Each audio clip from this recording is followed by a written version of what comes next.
Okay, hello everybody. I am Conquering History Games, and welcome to a new campaign and a new game on the channel today. I'm going to be live streaming some 1979 Revolution Black Friday.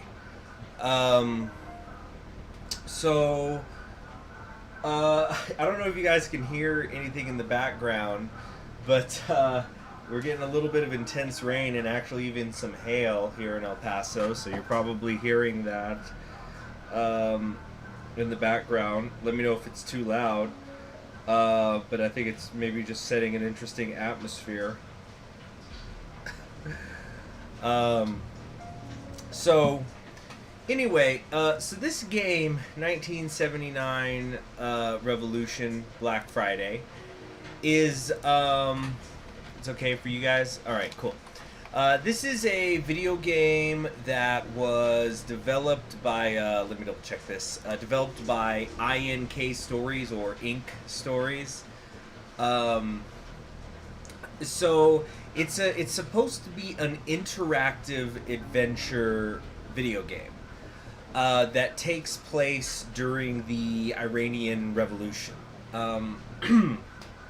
That Iranian Revolution being the one that, depending on who you ask, takes place from 1978 to 1979. Now, we're playing I've tried to go into this game as blind as possible, but essentially the concept is that we're supposed to be playing a photojournalist, and I do know that there's supposed to be a mechanic in the game where we will be taking photographs, and these will be photographs of famous moments during the Iranian Revolution, and there's supposed to also then be a history of the context given when this happens.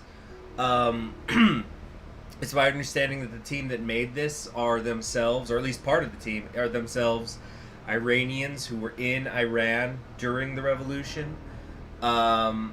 And they made this game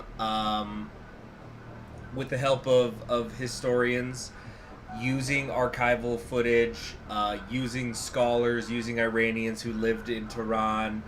They did a lot of their own research. So this is truly a history game. Now the only as somebody mentioned, this has been banned in some countries. And it is controversial in some circles. But let's actually, I guess we should probably talk a little bit about, just a tiny little bit about the Iranian Revolution. Now, I will admit I am no expert on it. It is sometimes a little bit tricky for myself to keep track of what happened when, like the order that these things happened in. And in fact, the very name of the game slightly confuses me, actually, because it's called 1979 Revolution Black Friday, right? Well, 1979 was in fact when some of the Iranian Revolution was going on. But again, depending on who you ask, some would say that the revolution happened mostly in 1978, or that it had even started in 77. But the thing that confuses me a little more is because Black Friday, in the context of the Iranian Revolution, is used to refer to an event where protesters were shot. Spoilers for something that I think is going to happen in this game, but where protesters were shot by the government's military, and I'm pretty sure that happened in 1978. Because then that ends up being a turning point for the revolution, and things start ramping up even more. So that's what I'm talking about when I say that I myself, I'm no expert on the subject. I get things a little bit mixed up. But to just kind of grossly oversimplify, just so we can start playing here, the Iranian Revolution, it's caused. It's a multi-factional revolution, meaning there are several factions within Iran that were unhappy with the rule of the Shah of Iran. And the revolution happens. There's like a lot of demonstrations. There's a lot of strikes. It ends up actually kind of getting the attention of the world on Iran. And then by the end of it, the Shah is gone. There's no more monarchy. Iran has a new constitution. And then the Ayatollah Khomeini, I think that's how his name's pronounced, Khomeini, I could be wrong, becomes the supreme leader. And this is the part of the story where most Americans know about it, because this is the Iranian hostage crisis. But this is also what causes the in real life oil crisis. I'm not talking about the New World Order oil crisis in Hearts of Iron 4. And so in a way, you could argue that internationally, one of the biggest effects of the Iranian Revolution is it kills Jimmy Carter's chances of re-election in the United States. I'm not saying whether I like Jimmy Carter or not. I'm just talking about the ramifications. And what else happened? So basically, this is the event that changes Iran from being this Persian monarchy that had been going on for thousands of years into the more modern Iran, which leads to, the Iran that we know today. So that's a super oversimplification of it. Let's see here. So yeah, let's just kind of go into it. Like I said, I'm going into this game blind, and I think it's going to be really, really interesting. And apparently there's different paths you can go that, like, I guess it's kind of like a visual novel sense, but it's not railroaded. So, like, apparently our choices matter, but some choices maybe don't matter. Anyway, let's just go into it. And also, I'm gonna be while everybody is welcome to donate super chats if they want, so that we could focus on the photography. I am going to be taking away my my tip jar and face cam. Okay. So let me just do that. Okay, let's go. And nobody's complained about the audio stuff, so I'm going to leave that as it is. Just checking all the settings here.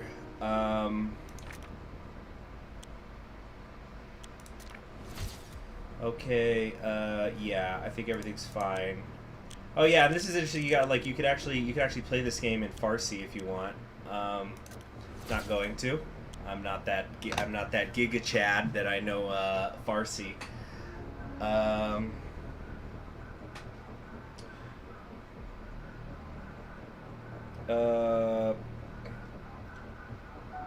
So let's see here.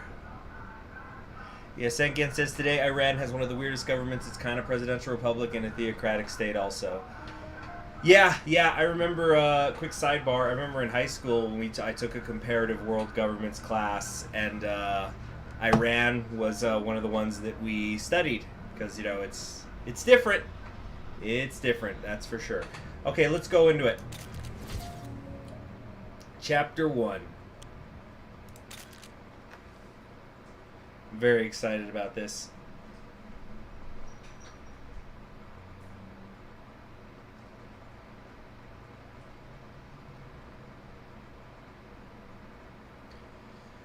Let's see here.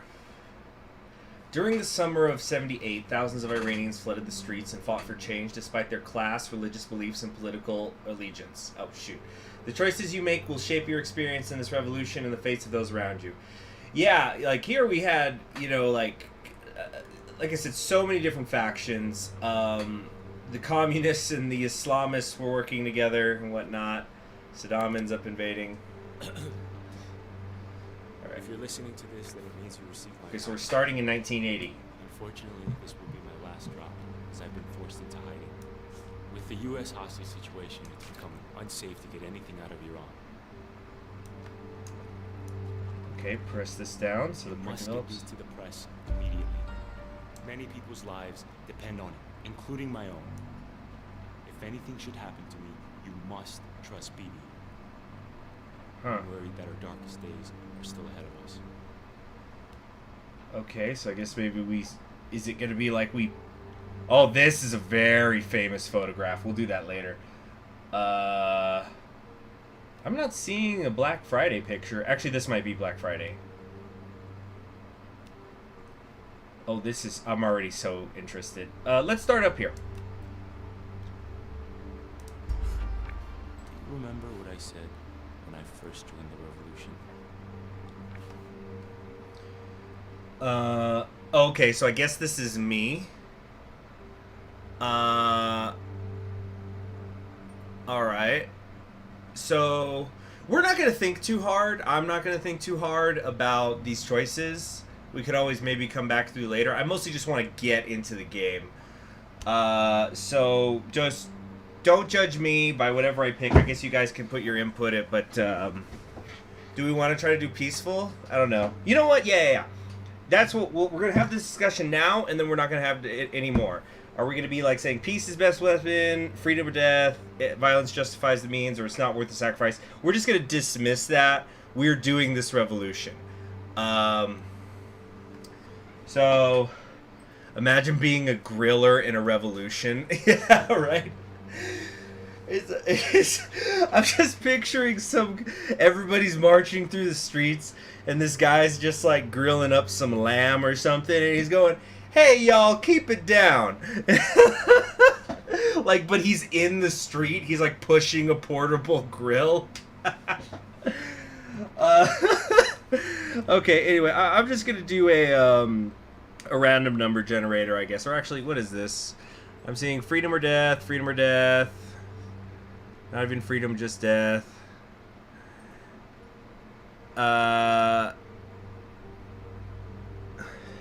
Okay, you know what? Here's what I'm gonna do. I'm gonna flip a coin between peace is the best weapon or freedom and death. Okay, so hold on. Let me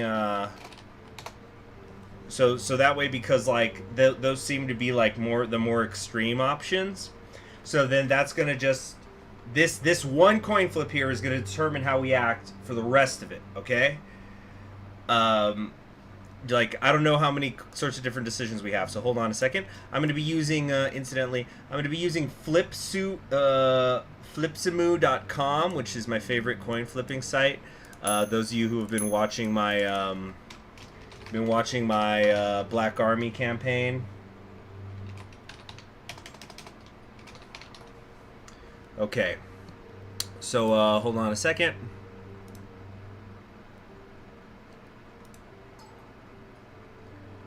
Just setting it up.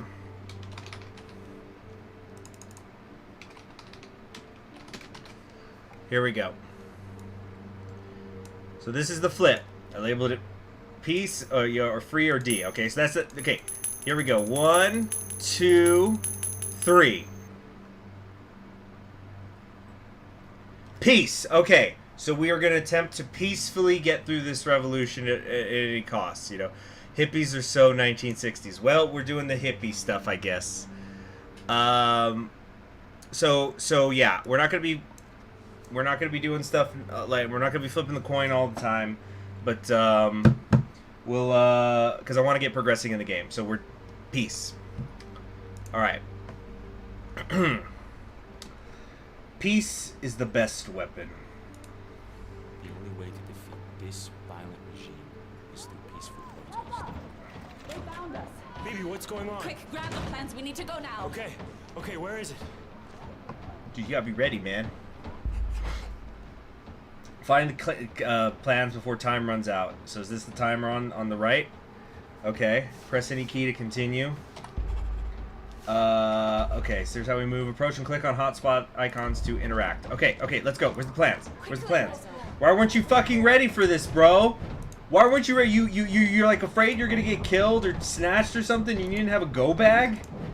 Here we go. Secret plans. You know what to do, Reza-Jan. Okay.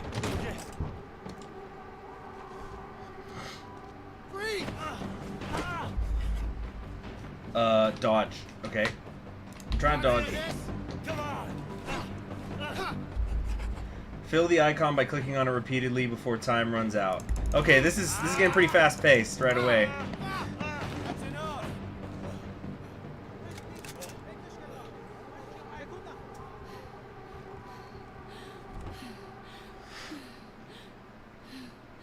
Oh, got an achievement. Achievements are in the bottom right, by the way. Ink stories. Events. Iran, because of the great leadership of the Shah, is an island of stability in one of the more troubled areas of the world.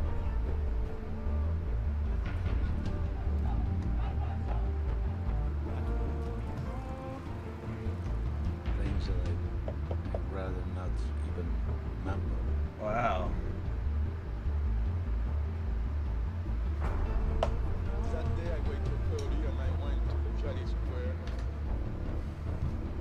The split in the revolution is already open and threatens to become wider and more dangerous. Huh. Basically, we believe in the same principles, in the same ideals. Man, you ever notice what's up with Middle Eastern revolutionaries and they always got a nice blazer? You know? They always dress nice for the occasion. In recent months, the main targets have been cinemas, nightclubs, fashionable restaurants.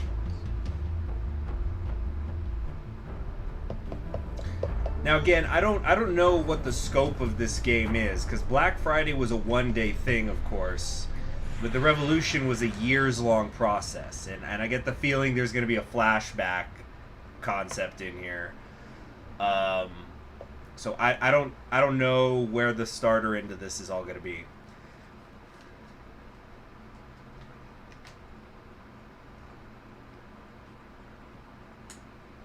Chapter 2, One of Us.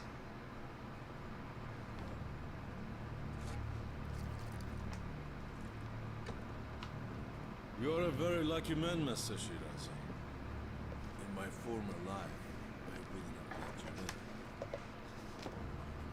Drink. You must be thirsty. Well, your child is getting cold. Refusing the tea. Fuck off.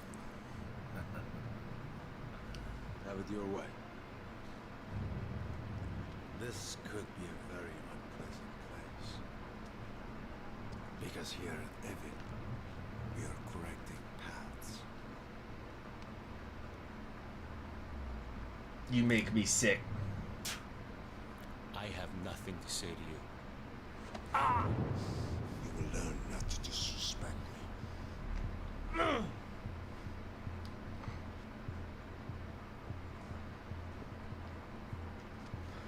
You were one of us. We fought side by side to overthrow the Shah, that Western puppet. What changed? Not the same never like you. Did I not click it in time?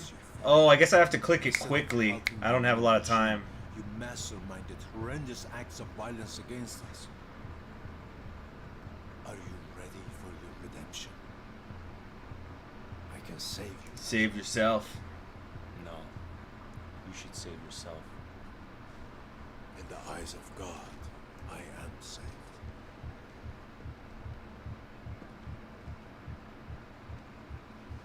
Open it. Go on, open it. Or are you afraid to go around your house? I don't need your propaganda. Pick it up. Pick it up. You know what? I want to see what's in it. Okay.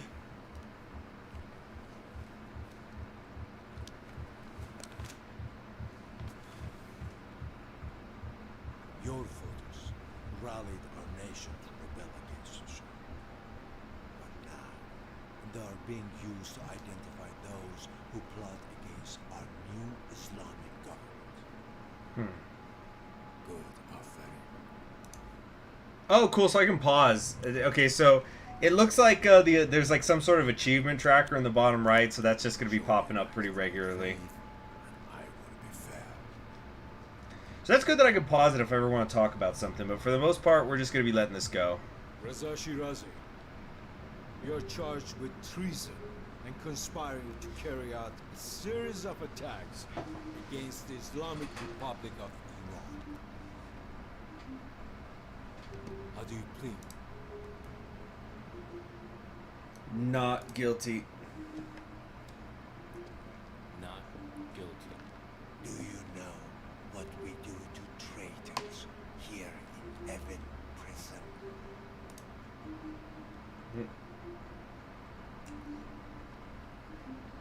But you must think of me. I know so much about you, Rezajan.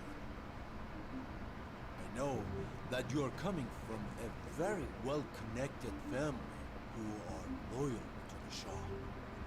And I know about your Savak brother, Hussein. Hussein? My brother out of this. I know that upon your return from Germany, you joined our fight against the Shah, despite your family's wishes. But what do you know about me? Do you know who I am? My interrogator? You are the interrogator. See, my name is Asadullah Lajavari. Just as a pot, so the Savak brother, that's referring to the secret police. They were specifically the secret police. They were founded with help from the CIA that worked in Persia. Okay, let's go. But you already knew that, didn't you? Now, what is my name?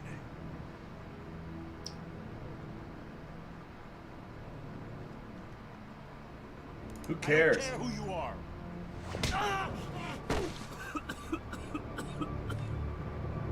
Reza, why can't you show me the decency of remembering my name? My name is Asadullah Lajavardi. But here in Evin, they call me Hajar. Okay, so this guy was a real dude, who was he became a politician later, but yeah, he was like a one of the founders of the Islamic Coalition Party. Sangen says this guy has a Wikipedia page. Oh God, he was an interesting man. Yeah, so basically he's the chief prosecutor of the what would be the word? The government or something. I don't know what I'm thinking of the words, but basically he was responsible for prosecuting political prisoners. Eventually ends up getting assassinated by the Mujahideen Ikayek. Also, or basically the People's Mujahideen, who were in favor of overthrowing the Islamic Republic. Now, what is my name?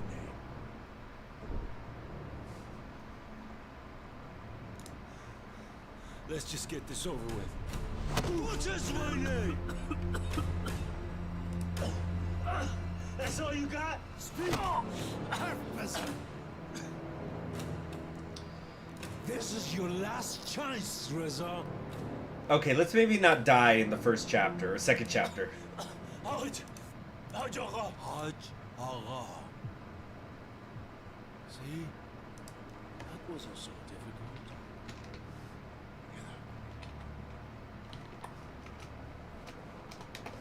Get up! Sit!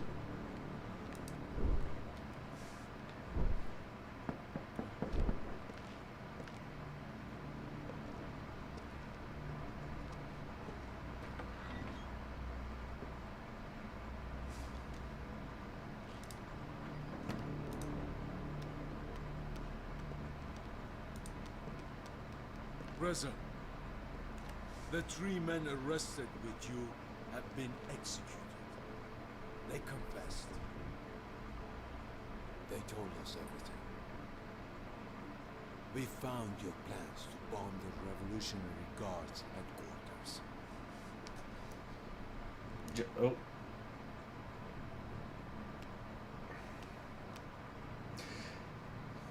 You know what? You can kind of think of this guy real quick. You can basically think of this guy as like what Berea was to Stalin, just like in charge of torture, executing political prisoners, raping like unbelievable amounts of women. You know, all the worst shit. You know, that's basically who this guy is. So this is a real person. Of course you don't. A city boy like you has never had a use cattle problem until now.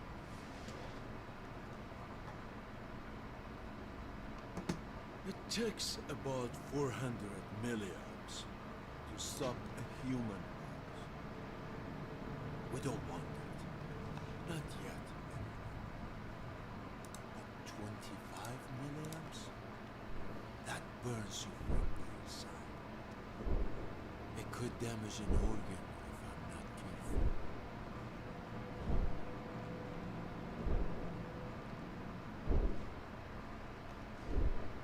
You turned away my kind offerings twice and refused to cooperate. Let's experiment.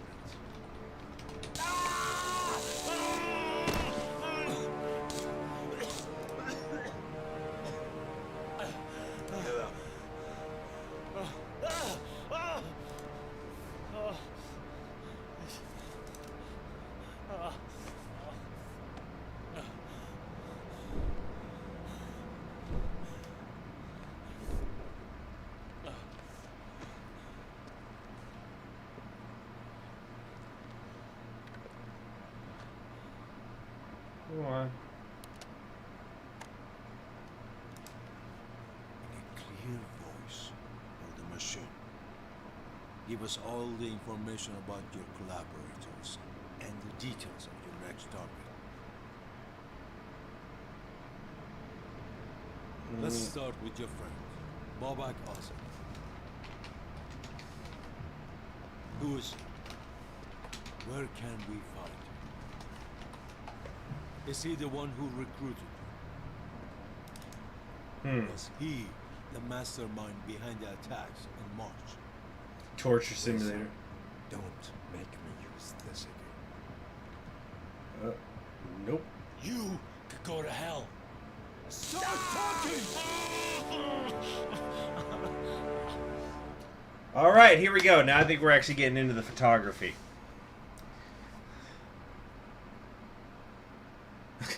Brady says I ain't got no friends.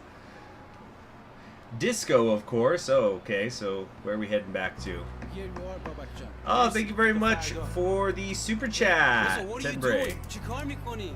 I know I'm good looking, but save your film for something important. There we go. I'm telling a story. It has a story, Babak John. And today, right now, every picture counts. Okay, I think this is actually on Black Friday. Oh yeah?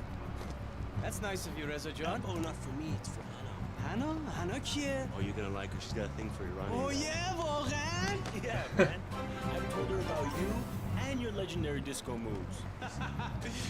John Travolta Baba has nothing on me. Nice. Here, Ain't shit. What's this? listen to it, Reza. Gush kon behesh.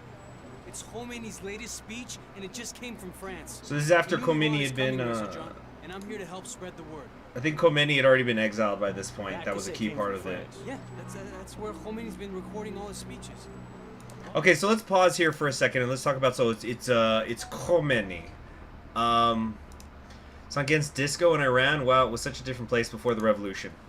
Yes, so let's talk about that for a minute. If I were to type up, I'm just gonna even just search Iran before the revolution. I bet you anything, what we're gonna see is a bunch of pictures and ladies in dresses and bikinis. Yeah, okay, so like the number one image you'll see, these are extremely common. Yeah, Iran under the Shah was a very different place. It was very Western to line, which had been one of the key kind of problems that some Iranians had with that government. There had been deals going on with the Shah of Iran because the United States wanted access to the oil. But I'll tell you, I have lost track over the years of how many times you see these pictures of ladies in Iran. Just look. I'm telling you, I type in Iran before the revolution, and the only thing that like it's almost all that's popping up is all these pictures of, oh, look at the women, and they're wearing mini skirts, and you can see some tit and stuff, and then everybody in the West upvoting on like Reddit or wherever or on Twitter is going like, man, Iran sure was beautiful before the revolution. Now, I'm not going to give my opinions on that sort of thing, but I'm just thinking that people just grossly over simplify what was going on.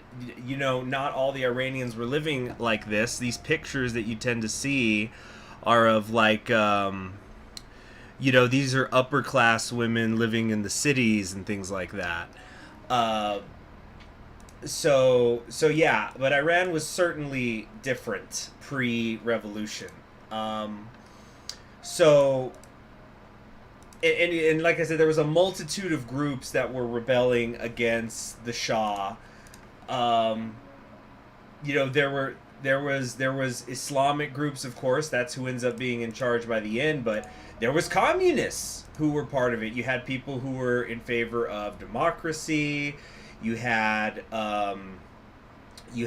socialists, and of course, we must always remember socialists and communists are not the same thing. There were people who were just anti-Western in general, and things like that. So, what was I going to talk about, though, a second ago? Yes, I was going to talk about Khomeini. So, let me pull up a picture of him real quick so we could get some context here. Give me a second. You can just look at the Iranian cleavage. It's like, my God, pre-revolution Iran, based as fuck. Showing titties. Okay, let me try to find a color photograph of him. Here we go. So this, hold on. This is the Ayatollah Khomeini. I'm honestly not that sure, not that sure how to pronounce his name. But yeah, he was the Ayatollah. That's his. You've probably heard of him as that. I think The Simpsons once did a joke where like Homer was buying a used shirt that had him, and then Marge is like, "But he's not the Ayatollah anymore. He died." He was like, "Hey, he might come back." It was, I don't know, it was a weird joke. So Khomeini is the one who ends up founding the Islamic Republic of Iran, and he's kind of, if you were to say there was like a singular opposition person against the Shah of Iran, I don't think many people would argue that it is him. I'm going to call him the Ayatollah for short for now. Was it the because the Ayatollah I actually know how to pronounce, so we're going to say that. And so he's the one who he had been exiled for quite a while.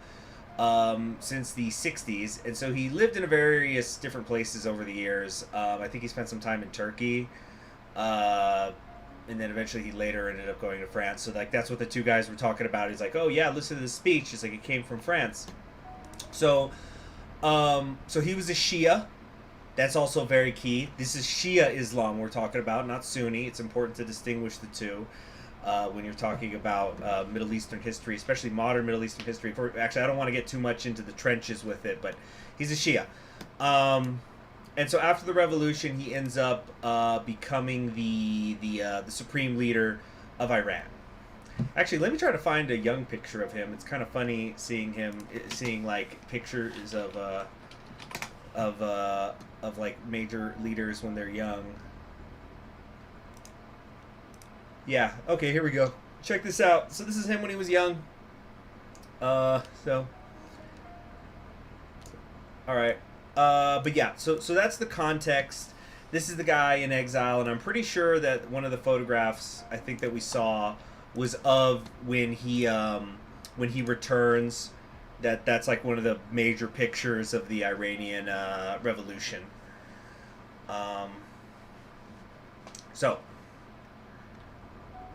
Khomeini famously cameoed in Back to the Future 2. Yeah, that's right. In the 1980s cafe. Yeah, it was like him and Reagan or something.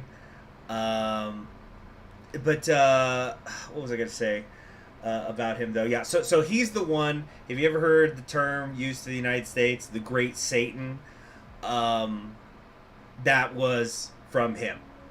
And then people forget this, but he also called the Soviet Union Satan, but the United States was the Great Satan. It's like, Soviet Union, I'm gonna let you finish, but the U.S. is the greatest Satan of all. Anyway, let's continue. So that's just a bit of context. I'm loving how many people are here for this. I'm glad you guys are so interested. Yeah, this is great. Charles, I'm doing good. You know, new game on the channel, always fun. They have eyes everywhere. And these cassettes have become the voice of the revolution and therefore a threat to the regime. Now take it, Bubba. Yeah. You know you want to. I'm not sure. Dude, can you just give me crack? I don't know, Bubba. It might be less Bubba, dangerous. have I ever steered you wrong? Are you forgetting about Lily? What? You like the Ramones, she liked the Ramones, it was a match made in heaven. She looked like a Ramon. Okay, you're right. Right? But seriously, you need to check this out. Come on, Reza. Let's change Iran. I just I'm here want to take pictures, not choose sides. Everyone takes a side. Okay? Everyone. It's just words, Bubba. Maybe to you, it's just words. But to me, it's words that have never been spoken out loud before. The time is now, Reza John. Toino mi fami, you know this. That's why you're here. My final offer, Reza. All right, let's You ready take to it. get educated? Russian. Okay, I'll give it a listen. I mean, that's all I ask. Okay? But keep it hidden. And whatever you do not listen to it at home. I don't even want to imagine what your mother would do. You're still scared of my mother, huh? And you're not? Good point. Okay, Baba, Bia, let's get a better view. Bibi wants you to capture how big this is Who's becoming. Bibi? You're gonna like her. This is all because of her. See why I told you to save your film? This is incredible. This is the future of Iran. This is our future. Start taking pic. Hey, can you read what that says, Reza? Some people call them martyrs, but to me they were victims. Oh. Okay, so I gotta use... Hold on. Oh, I don't think I got it. Heroic martyrdom. Dying a martyr was an act of heroism and a common theme on the banners of the revolution. Let's learn more! So yeah, this is, I guess, the real photograph, and this is the one we just took. Protesters held portraits of martyred men, sometimes women, praising their noble sacrifice. Long live the martyrs of the Islamic Revolution. This also gets into like a crossover with Dune, which has its inspirations from... Well, actually, that was more from Afghanistan. Anyway, but that term, long live the fighters. Anyway. Martyrdom is something of great meaning across many cultures and religions. Muslims respect Imam Hussein, just as Christians hail Saint Stephen, both of whom died for their cause. The value of religious self-sacrifice, combined with the physical defenselessness against the Shah's well-armed military, made martyrdom a common theme on the banners of the revolution. This is amazing and fantastic. Put this in my veins! Just this contextualization. Etiquette of chai. Tea is a cornerstone of Iranian culture. Why do we have this here? Oh, let's read it anyway. Its consumption is a central focus for family and friends during gatherings, discussing politics, or taking a break. The traditional Iranian way to drink tea is to place a piece of khand, sugar cube, in between the front teeth to use the cube as a sweetening filter as you sip the tea. Iranians adhere to a specific tea drinking etiquette. It is rude to not offer tea to a guest, and it is similarly impolite to decline tea when offered. Okay, I think though that... Oh, okay, so there's like explanations here of certain things. So this is the Evan prison. Oh, so I wonder how we were supposed to open this. I guess whenever we saw those unlock things, it was giving context. I violated tea culture for that interrogator. And that's why he was right to shock me with the cattle prod. Are we all in agreement there? Okay. So Evan prison was constructed in 72 under the Shah. Holds political prisoners and enemies of the state. An estimated 15,000 under Asadollah Lejavardi. An estimated 15,000 inmates were serving time in Evan. Okay, so we got here regime crossover. Oh, here it explains the Savak. So let me read this. After the CIA orchestrated the 1953 coup d'état that placed the Shah in power, because the U.S. wanted its oil, we talked about that. The U.S. helped establish a secret police that came to be known under the acronym SAVAK. CIA operatives were sent to Iran to train the next generation in interrogation, surveillance, and torture techniques. In an effort to extinguish any critics of the Shah's regime, SAVAK subjugated many brutalities upon the people who voiced opposition. In 1979, when the Shah was overthrown, the feared members of SAVAK fled Iran or faced execution. It is speculated that a small group of SAVAK officials endured the regime change in exchange for training new prison guards at Evin. Other members of the prison's new staff were themselves victims of SAVAK. Reports suggest that Evan's guards perpetrated the same violence witnessed under the previous regime. So you can kind of think of this like if you were an SS officer after World War II. It's just, oh shit, the Shah's gone. Fucking scatter. The Butcher, oh, this is him. Yeah. Thousands tortured and executed. Yeah, we went over him. I have repeatedly said that neither my desire oh, this is the guy. Hold on. Okay, so this is the Ayatollah's speech. I have repeatedly said that In English, neither of my course. desire, nor my age, nor my position allows me to govern. I don't want to have the power or the government in my hand. I am not interested in personal power. It is the Iranian people who have selected their own capable and trustworthy individuals and give them the responsibilities. However, personally, I can't accept any special role or responsibility. After the Shah's departure from Iran, I will not become a president nor accept any other leadership role. Just like before, I limit my activities only to guiding and directing the people. Okay, so now I wish I kind of hadn't quote-unquote spoiled that he becomes the supreme leader of Iran. Of course, now we know that, but wait, it says here that he's not going to do it. I wonder if the Persian dub is his real voice. Damn, that's a good point. I hope it is. That stuff's, that kind of speeches, that's public domain. Okay, so you know what? I'm going to make a poll here, guys. I want you guys to tell me, do you want me to talk about... let's see. How do I describe this? So I'm going to make a straw poll. Don't answer in the chat just yet because I'm going to make a poll. But basically, do you guys want me to quote-unquote spoil what happens with these people, or do you want to find out through the game? Now, I'll probably still read some, we can go through it through this way, so then people who don't know, we can all learn together. So yeah, historical, okay, yeah. So historical figures. I'm gonna just say spoil. I can put in quotations. Spoil what happens to them. Follow journey at game pace. Okay. So I'm going to I'm putting the poll in the chat now. So again, yeah, it's basically, so yeah, right here with the Ayatollah, even though I only went over the broad brushstrokes. Although, so you can kind of argue it's oh, now we know he's going to become the supreme leader, so this creates dramatic irony when he is saying here, I don't want to govern, I'm not going to be president, I'm not going to have any special role, but on the other hand, if you're somebody who didn't know the revolution and what ends up happening, maybe you're going, this Ayatollah guy, he seems pretty cool. I wonder what happened to him. Why did Iran ended up becoming a theocracy? They should have just listened to this guy. Oh no, Anyway, so yeah, you guys vote, and while you're voting, I'm gonna run and get myself a drink. Be right back.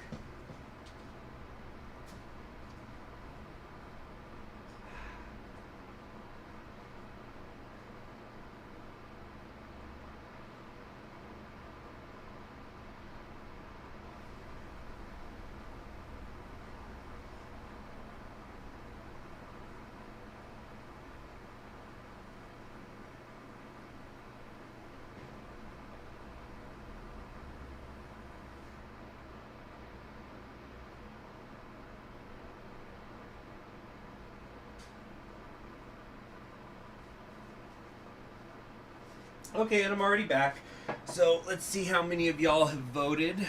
All right.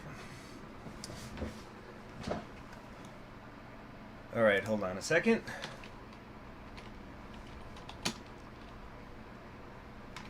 Whoops. Okay. All right, let's look at the results here. It's pretty even. This Ayatollah guy seems pretty swell. Gets face tattoo of him, then finds out about him. Oh, whoopsie! That sounds like all those people who named their kids Khaleesi. Which, first off, those kids weren't going to have a great future when their parents were naming their kids Khaleesi, when that's not even her fucking name. But I heard, I never finished Game of Thrones. I have no intention ever to watch it. But I heard that things got pretty bad for the Daenerys character by the end, and so a lot of people were regretting naming their kid that. Anyway.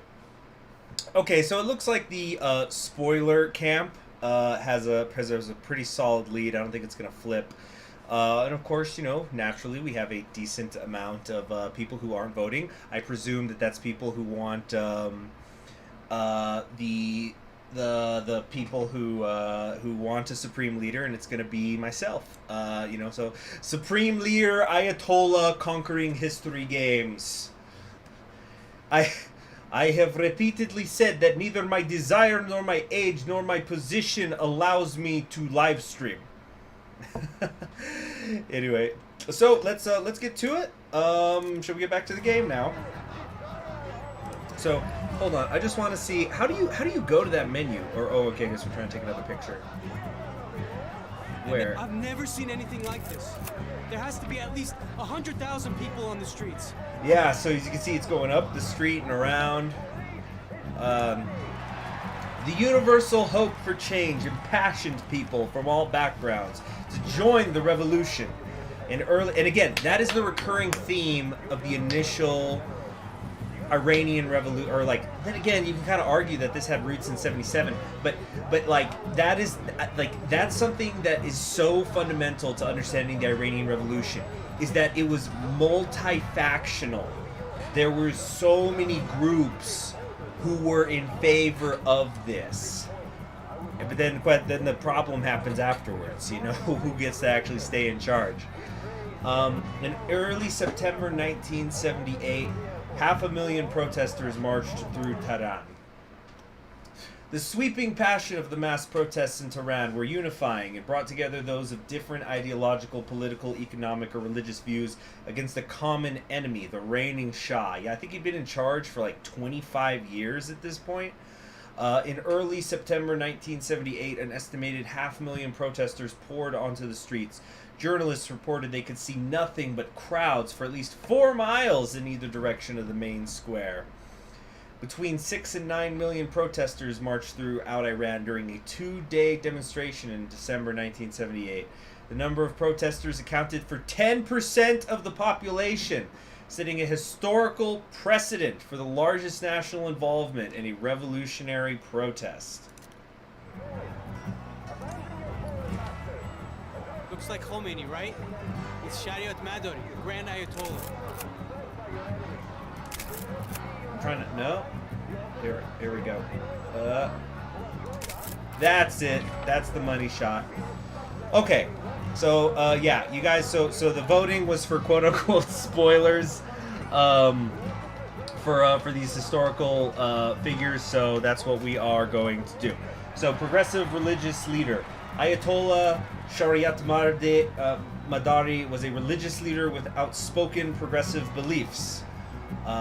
This is so great that they show the real picture here. So what I'm going to be doing with these cases, I'm going to read the thing that's in the game, and then I'll go into who they were in real life. That way I don't repeat myself. Socialist says, in the game Crisis in the Kremlin, you can turn the USSR into an Islamic socialist theocracy through the influence of the Ayatollah Khomeini. That's fantastic. Okay, so here we go. Ayatollah Shariat was a prominent Iranian cleric who expressed progressive religious views. He preached about the democratic will of the people and accused past elections for being fixed. He believed that no government could ever be forced upon the people, no matter its moral agenda. Okay, so this guy was in favor. I'm talking about in real life now. Oh well, this is life too. But but he was basically he wanted a separation of church and state. He was actually a Turk, I think, ethnically, or at least partly Turkish, and so him and Komien. Oh man, I'm having to like let through so much stuff in the chat that like gets filtered because like there's so many, I guess, trigger words for the YouTube algorithm. So anyway, so him and Komien ended up butting heads because this idea of like letting clerics into politics, and because basically Shariat Madari said like the clergy were here to help the people, but we're not supposed to do it within a system of government. He was anti-coercion, pro-democracy. He actually, before all this started, he used to preach about having just like a constitutional monarchy, which Iran had in like the first half of the 20th century before the coup puts the Shah in power. So yeah, that's basically what you need to know about him. Eventually, he was actually against when the U.S. embassy was taken in Tehran, and he said that Ayatollah Khomeini was actually non-Islamic because of his forms of government, and like he wasn't that his political beliefs were not compatible with Islam, basically.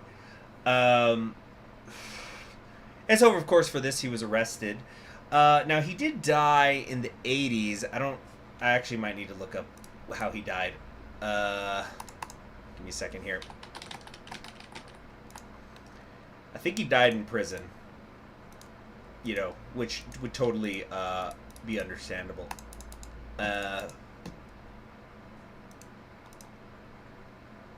Okay, hold on.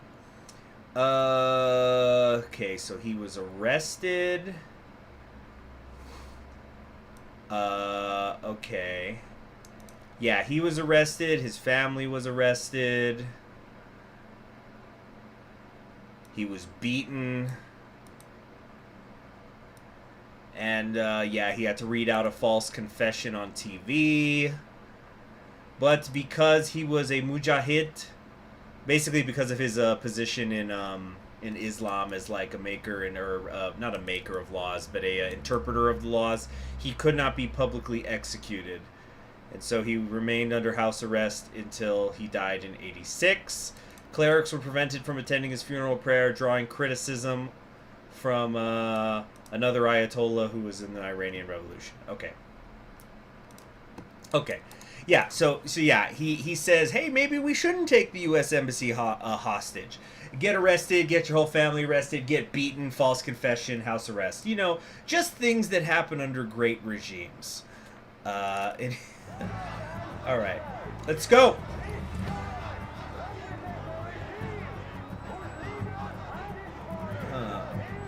Any other pictures we can take? I think we're done. Can we just take pictures for fun now?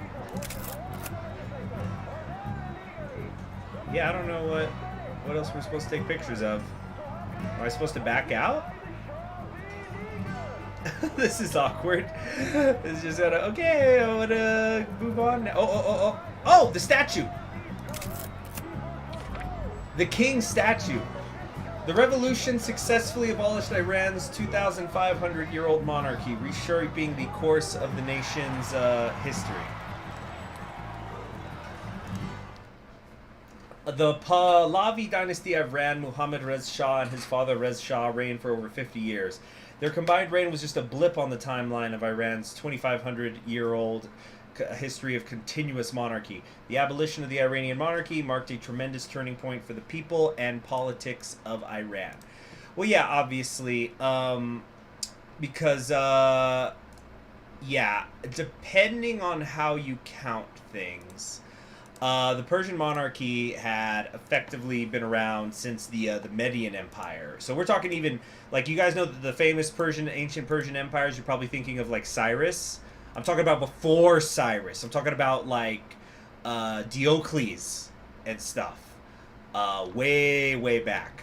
Of course, you know, these things are disputed, and so, like, this is for people who, if you count that Persia was ruled by the Achaemenids, and then, like, when Alexander comes, he didn't destroy Persia, he just became its new ruler, and the same thing with the Seleucids, and etc., etc. So it's one of those things that just, like, it depends on how you count it.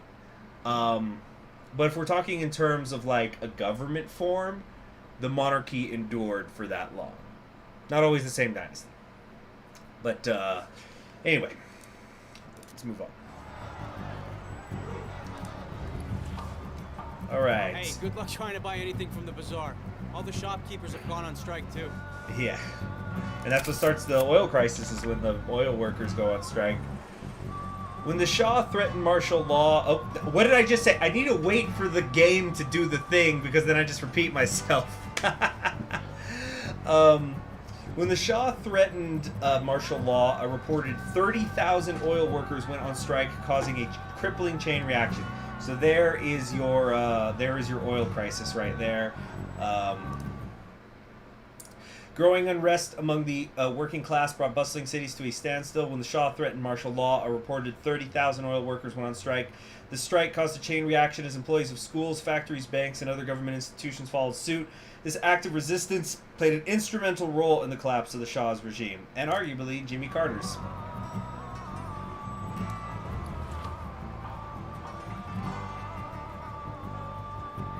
To some, those people praying would be intimidating. But to me, it's pretty powerful. Mass public prayers were the sit-ins of the Iranian Revolution. Ayatollah Shahmardari urged his followers to avoid violence through his teachings. From the beginning, I have asked people to speak their minds, but with calm and dignity, not in a provocative way. Among strikes and boycotts, public prayer was one of the many forms of non-cooperation with the regime. Well, like, seriously, I can't wait to get these developed. Did you get a picture of Ayatollah Shariat Madari? Yes. People are saying that he should lead Iran. Probably. I think I did. He's a Yeah, this guy's a hippie, right? No religious mullah is going to lead this country. Fahmidi, understand? That's over. Why not? Are we not a nation of Muslims, brother? Brother, Barudar, we are a nation of equality greater than Western capitalism or your paganism. Bifamidi, understand? No mullah will run this government. Bifami Chimigan? Hey, comrade. Lighten up. Jufti, you better back away before I come over. Okay? There. We will do this, all right? You know, that just has in the history of the world, across every culture, across every time, has telling an angry person to calm down ever worked? There's just some things that I think transcend cultures. Anyway. This is about non-violence. We don't want to give the army any reason to intervene. I don't trust this punk with his camera. I'm a journalist. What about a keep walking? That's right. He's communists. Always posturing, never thinking about the bigger picture. Come on. Man, Bobak, what happened to you back there? Look, just because I didn't kick his ass doesn't mean I didn't want to. Did you see his hair? You guys share the same barber? Comrade, that's all you got? Come on, let's hit the streets. All right. So they're communists? Yes, that's what I was saying. There were so many groups that hated the Shah. That's what I'm trying to emphasize.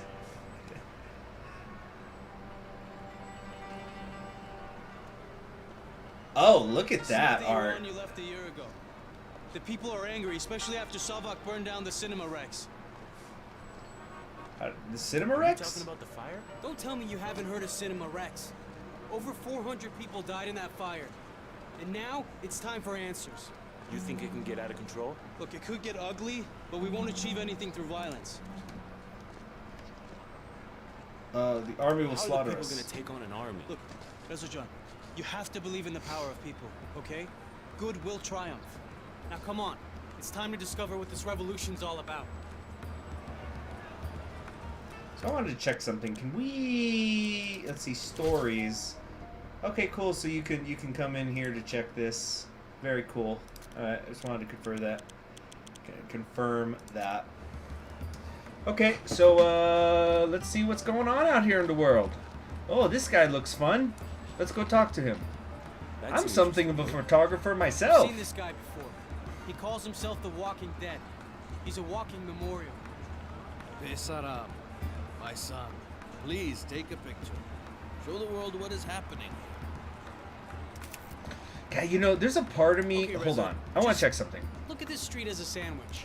I want to check something. Can we... I wonder if... This is for immersion. I wonder if we can go with Farsi. Oh, nope, that's a bad idea. Because I was thinking, like, can we get English subtitles with the Farsi speaking? With them speaking Persian? But no. No. Are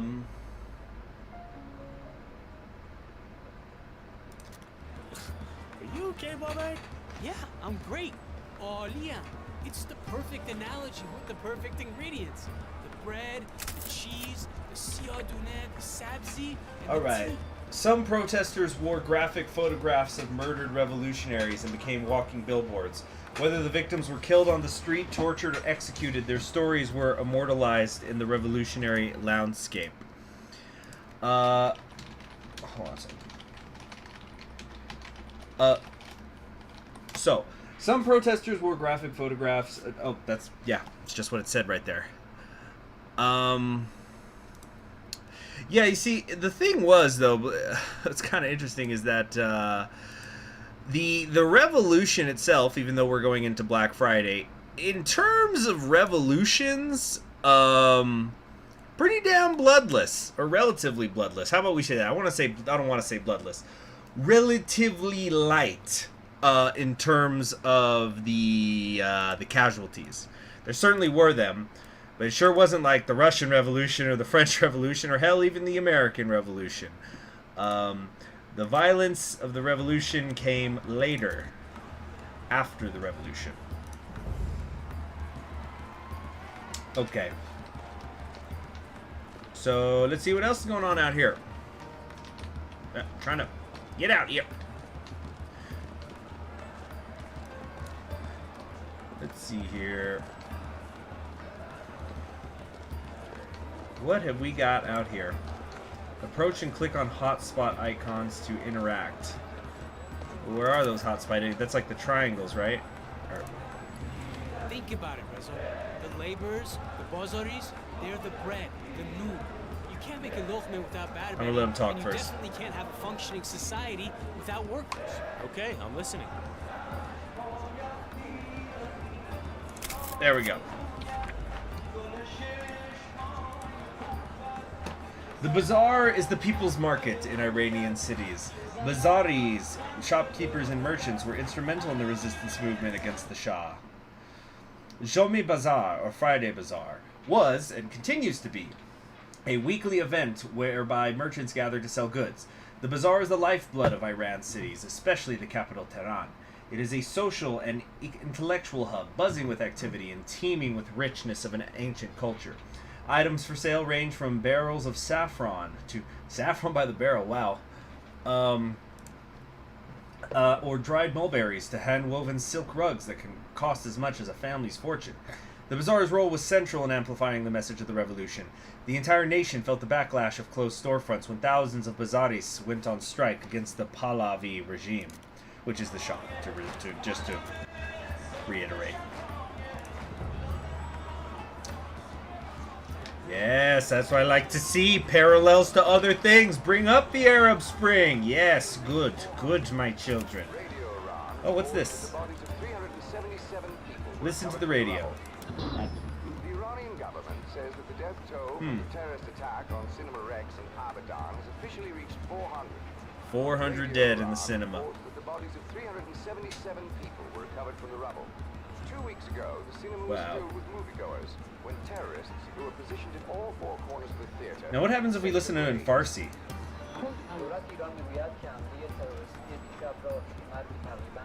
It's just saying it again in Farsi. Okay. Alright. But I saw that there was a new story available. Cinema Rex fire. The Iranian Okay. government says that the death toll from the terrorist attack on Cinema Rex in Abadan has officially reached 400. Radio Iran reports that the bodies of 377 people were recovered from the rubble. 2 weeks ago, the cinema was filled with moviegoers when terrorists who were positioned at all four corners of the theater set it ablaze. The exit doors were locked, leaving the patrons unable to escape the building. Our BBC journalist in Tehran says that this is the biggest act of violence involving arson that Iran has ever seen. Another cinema in Shiraz was burned, and a bomb explosion in a restaurant injured one person. A week before that, a total of 3 people were killed at a cinema in Mashhad. Yeah, so this was, I could be wrong, I believe that this was the deadliest terrorist attack in history until, like, singular terrorist attack until 9/11. So I think that the Cinema Rex fire, and remember, okay, I'm just gonna blanket everything I'm saying. I am no expert, but when it comes to the Iranian Revolution, it could sometimes be difficult to find good stuff in English. Anyway, but no, they were not watching Care Bears. They were watching The Deer, which was an Iranian movie with a very famous actor in it. But what was I about to say, though? Because I was talking about 9/11. Oh, yeah. So it's my understanding that the Cinema Rex fire is one of those things that it's kind of like the Reichstag fire during the Weimar Republic that gets blamed on the communists, where it's like, we're 99% sure who did it, but we're not 100% sure. Like, we can't really be sure. Anyway.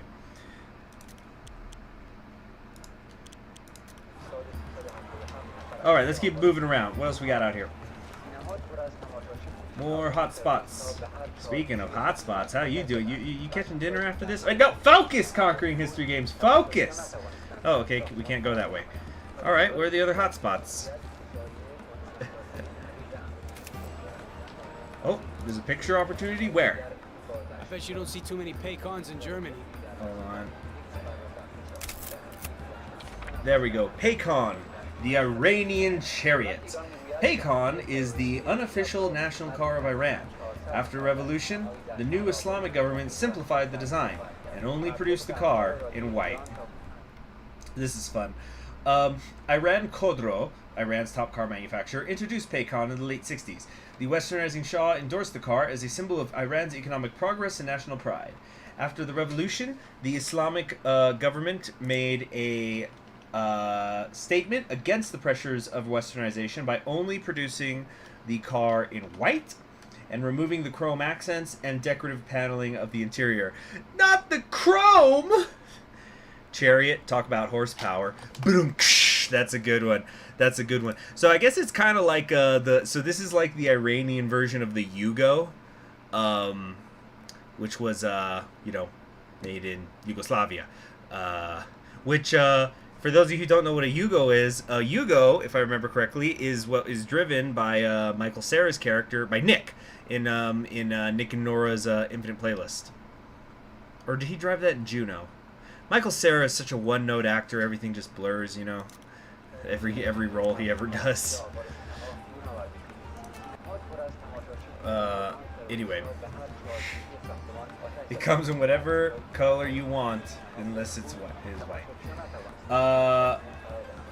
Alright.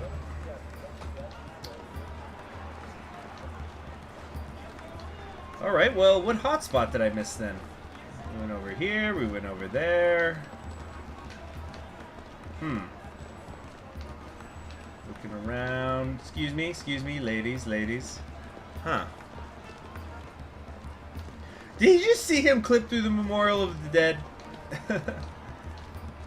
Yeah, let me see if there was a way. Could we go back? Hold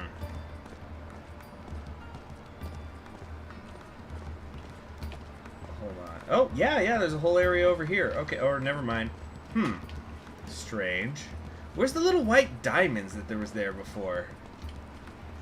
Anyway, what do you guys think of this game so far? Give me your thoughts, please. Only the hottest takes on Michael Cera's range as an actor with CHG. So how was that a slot? So did you catch that 1979 Revolution stream with Conquering History Games? Yeah, I did. Dude, he got friggin' hammered and started talking about Michael Cera. It was badass. Alright, what's going on here? I bet you don't see too many paycons in Germany. What? I thought I already took this picture. Okay. Weird. Very weird. Oh man, I hope there's not a glitch. As I was saying, Reza, the cheese, the paneer, that's what makes a sandwich a sandwich. And the cars we drive, the clothes we wear, the things we follow, that's what makes Iran, Iran.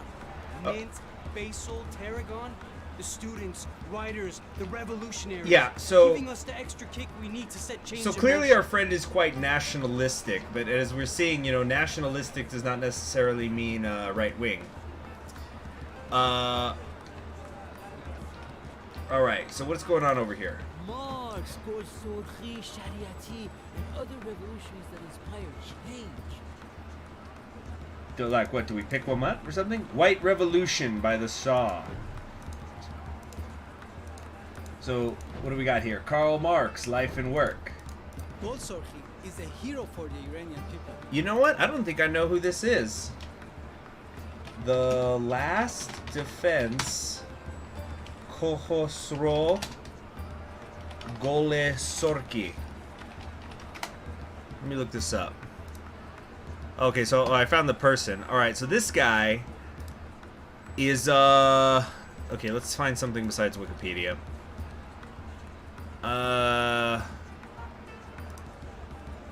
Here we go. Oh, cool, so I found like a biographical article about him. Was this on Stanford's website or something? Anyway, so it says here, Khosrow Golesorki, born in 1943, died in 1974, was a poet, journalist, and revolutionary figure whose defiant stand during his televised show trial and subsequent execution by firing squad in 1974 enshrined his place in the cultural and political history of modern Iran.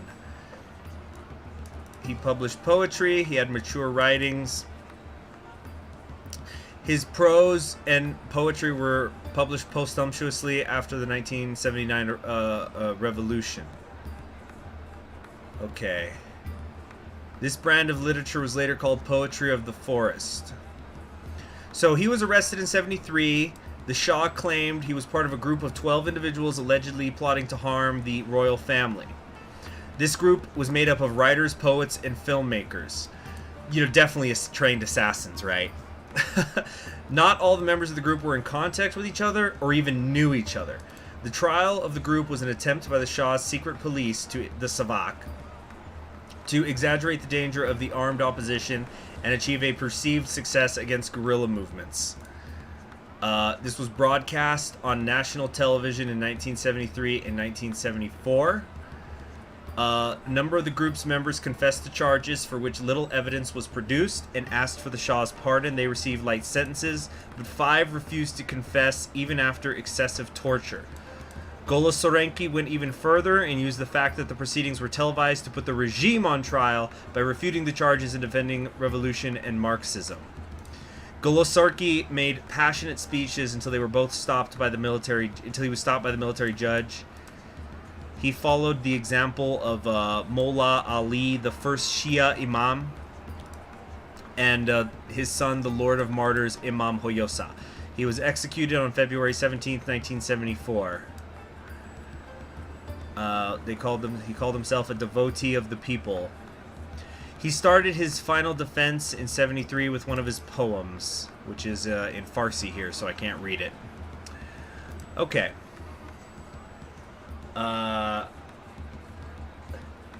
So, anyway, yeah, the White Revolution by the Shah is here too, and an anti-Shah protest. You know what that is? Making money, baby! It's like, come on, you gotta buy the book so you can burn it, right? Come on! I've got a deal. Buy 5, get the 6th one free. You know, this guy, look at this guy with the glasses. He's like, yo, I'm making some fucking money out here, bro. That's the revolution. Anyway. Oh, wait, was I able to take a picture back there?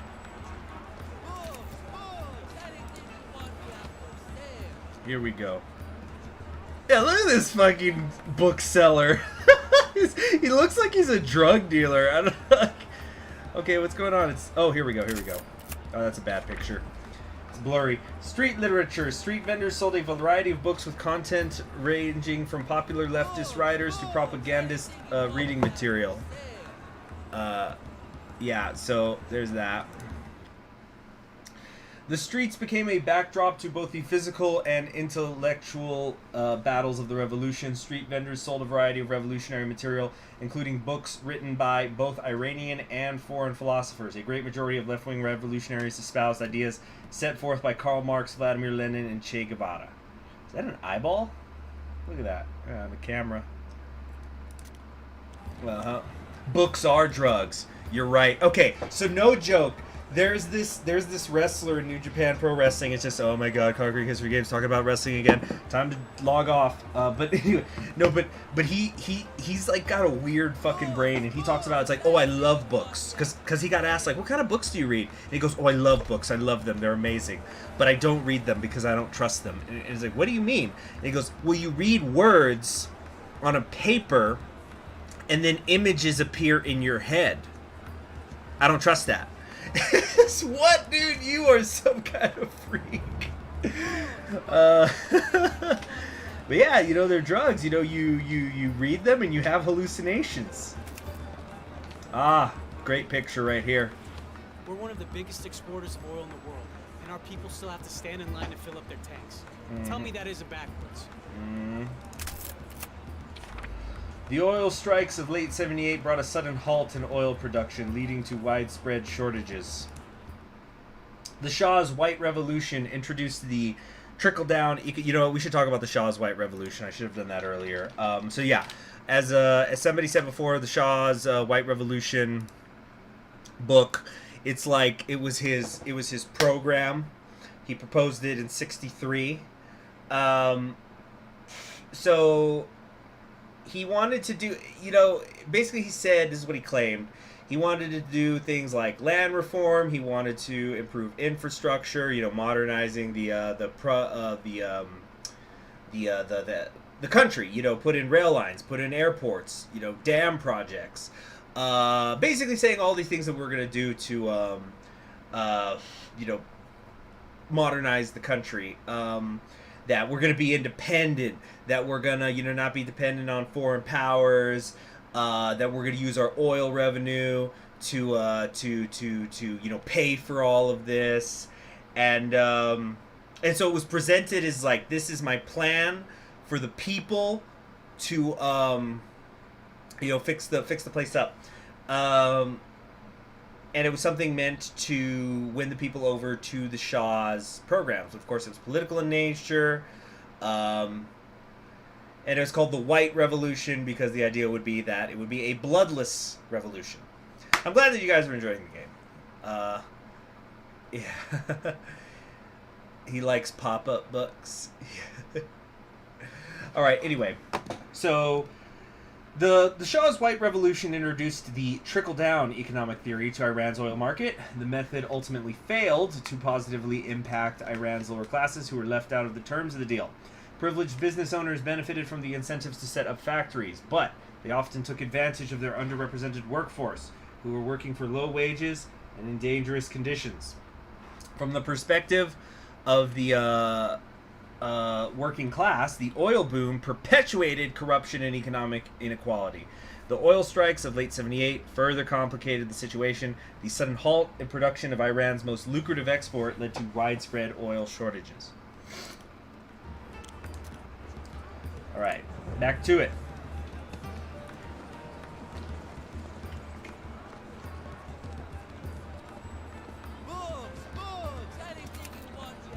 Yeah, look, he's even talking like he's selling drugs. Like, hey man, I got books. I got all like he's selling sex. You know, it's like I got books here. What do you want? I'll get it for you. I got the shit the government doesn't want you to see. So is it peace you want or a fight?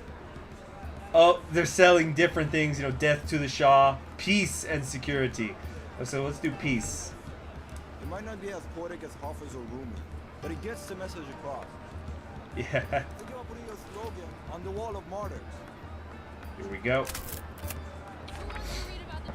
In the Shah's Iran, free speech was punishable by imprisonment or death. The Shah exercised absolute power. The people risked imprisonment or death if they challenged his rule. Those who spoke against the Shah's regime were systematically punished. Ayatollah Khomeini criticized the Shah's regime for crippling free speech. He preached, the government shouldn't censor the people so they can't speak. They shouldn't break their writing instruments so they can't write. The newspapers are lying. This speaks the truth. Selling protest signs at a protest. Based.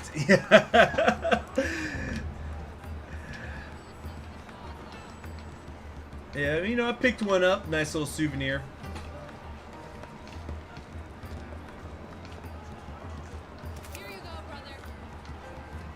Let's see. Somebody says it is enjoyable to see a more street-level perspective since a lot of the games played here are usually about the big picture. Yeah, it's cool. Alright. Here we go. Freedom for political prisoners. The Shah demanded that anyone who questioned his rule be imprisoned, tortured, or sentenced to death. Aside from the expected targets of regime crackdowns like communists and anti-royalists, well, obviously you gotta arrest the communists. That's like, do we even need to mention it? It's obvious. The Shah demanded that anyone who questioned his rule be imprisoned, tortured, or depending on the depth of their offenses, sentenced to death. This included artists and intellectuals who were highly respected by the Iranian people. By the end of 1975, 22 prominent poets, novelists, professors, theater directors, and filmmakers were in jail for criticizing the regime. You're supporting this guy against the Shah? It's like, this guy is pretty based. Anyway. My father and my brother are rotting in jail. How many more must unjustly be imprisoned so that the Shah can live in his lavish palace and deny us our basic freedoms? Here, brother, read the truth of what is really happening. Anything else you read is corrupt and filled with lies. Sure, let's take the pamphlet. Merci, Khahar. Thank you, sister. خواهش میکنم برادر. Stay true, brother. It's the only legitimate source to read now. Well, let's read it. What do we got here? We've got here the revolutionary pamphlets. Members of different political factions distributed reading material on the street. The people's grievances largely concerned issues of human rights and the Shah's foreign economic policies. Many Iranians felt personally invested in the social causes of the revolution and often debated the issues with fellow protesters on the streets. Yeah, was there a second one that popped up? No. Monarchy must be abolished. Let's see here. You're welcome, brother. Book dealer for president? Yeah.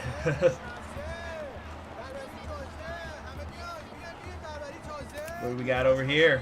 Oh, wait, missed my shot. There we go. No.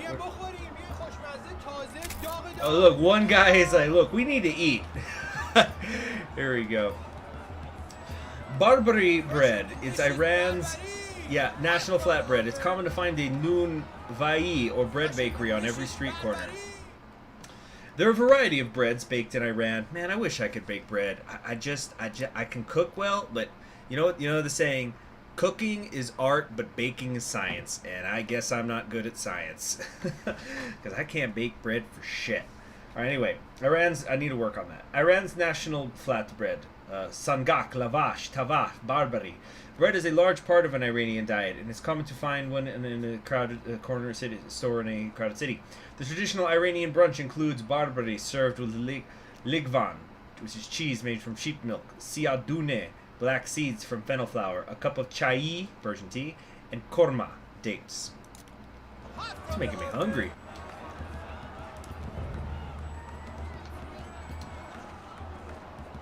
Oh, was there another picture opportunity?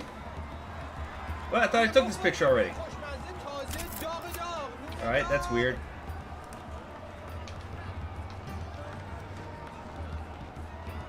All right. Is that everything? Okay, we'll keep moving. Keep moving. Anyways, the bitter Siadune, the black seats on top. This are all guy. the people left in the shadows by the Shah. The drug addicts, the beggars, the poor. Mm-hmm. The streets are very dangerous.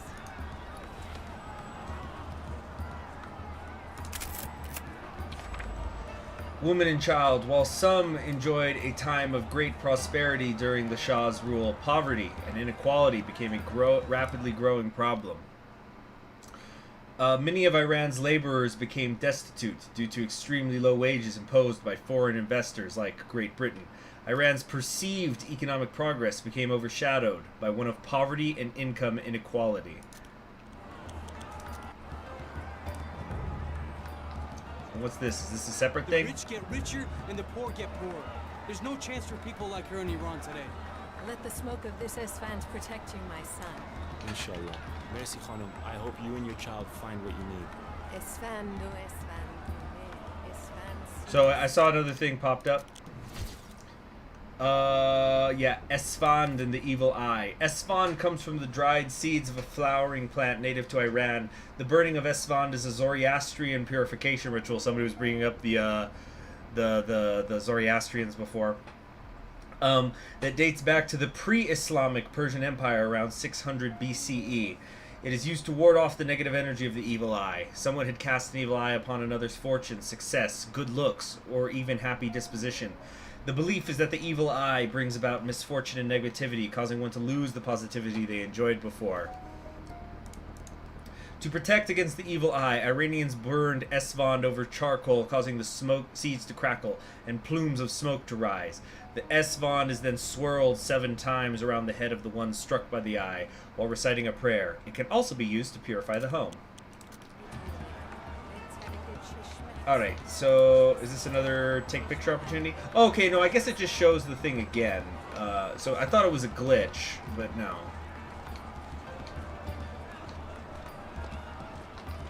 Let's see here. Oh, is there a picture here? No, it's just her again. Okay, let's get out of this region. Yeah. People use the walls to post I'm information. saying, like, why can't I? and What, too, no picture there? before it gets torn down. Nice magazine stand, bruh. Kurosh عالیه ها. He's a real rock star. Yeah, Kurosh is good, but Dariush is the man. All right, what do we got here? Oops. Come on, do I get to pick up some magazines or what? What do we want? What do we want, guys? Do you want to get like a fashion magazine? What are we thinking, guys? What are we thinking? Guys and gals. All right, you have a good one, Socialist. Let's see. If you get around a frontier conflict in another part of the world that is not Europe, probably Britain did it. All right, go to Gugush. She's based. What? Get the red one? Okay, let's see what this is. You know, I think we can actually just get both. Can we do that? Nice. Gugush released a new album. Damish Gab. I love Gugush. Gugush is beautiful. Yeah. All right, so let's learn about who Gugush is for those of you who are going, what the fuck's a Gugush? Are we talking about food still? Anyway, so I guess right here, the It Girl. The Iranian popular music scene of the 1970s was dominated by one name, Gugush. Her talent and stage presence led to massive success as a singer, actress, performer, and fashion icon. As a Jill of all trades, she's often collaborated with other Iranian pop icons like musician Dariush Eghbali and actor Behrouz Vosiogi, who she was married to briefly. Gugush's influence on Iran's cultural narrative ran deeper than superficial contributions. Iran's youth looked to her as a trendsetter in beauty and fashion. However, it was her captivating voice and haunting ballads that came to define the thrills and heartbreaks of a generation and a tumultuous chapter in Iranian history. The new Islamic regime outlawed popular music, ending Gugush's career in Iran. She continued to make music in the US, but remained in Tehran. until 2000. You know what? I think we might pull up some of her music here. What do you guys think? Because, you know, we got some super chat that came in. Fuck the demonetization, right? She's actually still alive. Let's see here. Yeah, let's play some Gagoosh. Here we go. Here we go. Hit it, baby! This is your Persian grandpa's sex symbol. She's like their Linda Ronstadt.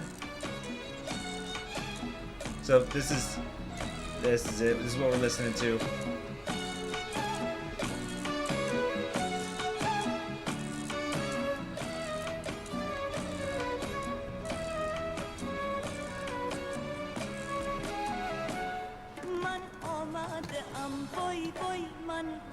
Man, she's got great teeth.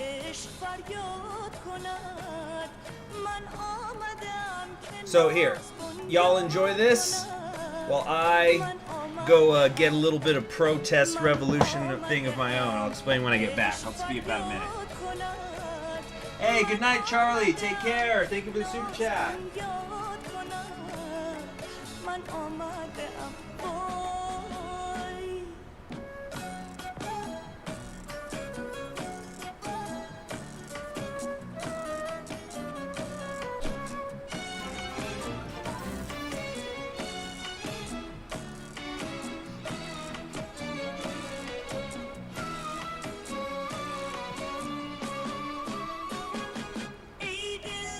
We're having fun tonight.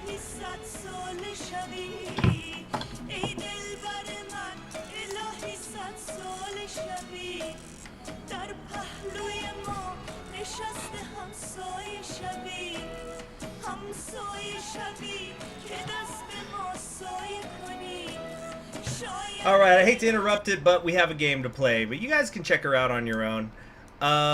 So, as you all know, let's get serious. For everybody, come sit on Conquering History Games lap. Dad's got to tell you something. So, as you know, I don't like to discuss my personal political feelings, beliefs, except when I'm talking about condemning the most extreme of positions. For example, I will condemn the Holocaust and those who participated in it. But we must also forget one of the other great crimes in history which I consistently will rail against. And that, of course, is the prohibition of alcohol. So we're just going to go ahead and pop one here. And this is my own little act of protest against those who would ban alcohol. Because, to quote the great Admiral Yang Wen-li, alcohol has always been a friend to mankind. And how can I abandon a friend?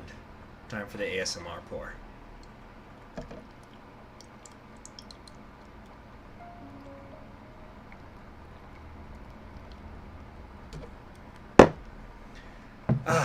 Okay. Incidentally, for anyone curious, today I'm having a Czech Pilsner. It's a very nice Czech Pilsner known as Praga. It's authentic. 4.75 alcohol by volume, approximately 500 milliliters. Anyway, cheers, everybody.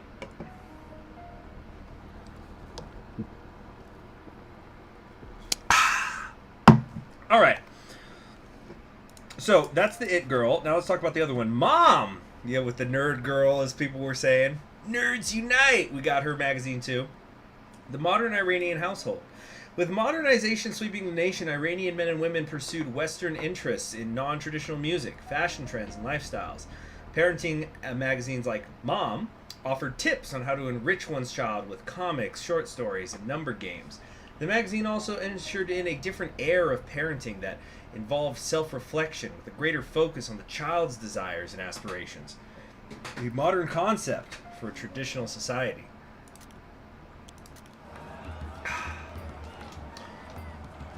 All right. Oh, let's go get some music, baby. You know, the Shah might have the oil, but the communists have the music. I have something special for you. Look at all these cassettes. I have lots of Khomeini and even Shariat Nadari. Yabushkon? How did you get these? My brother. He has a connection. But you can find them here and all over the city. So I guess let's take the one that we're supporting.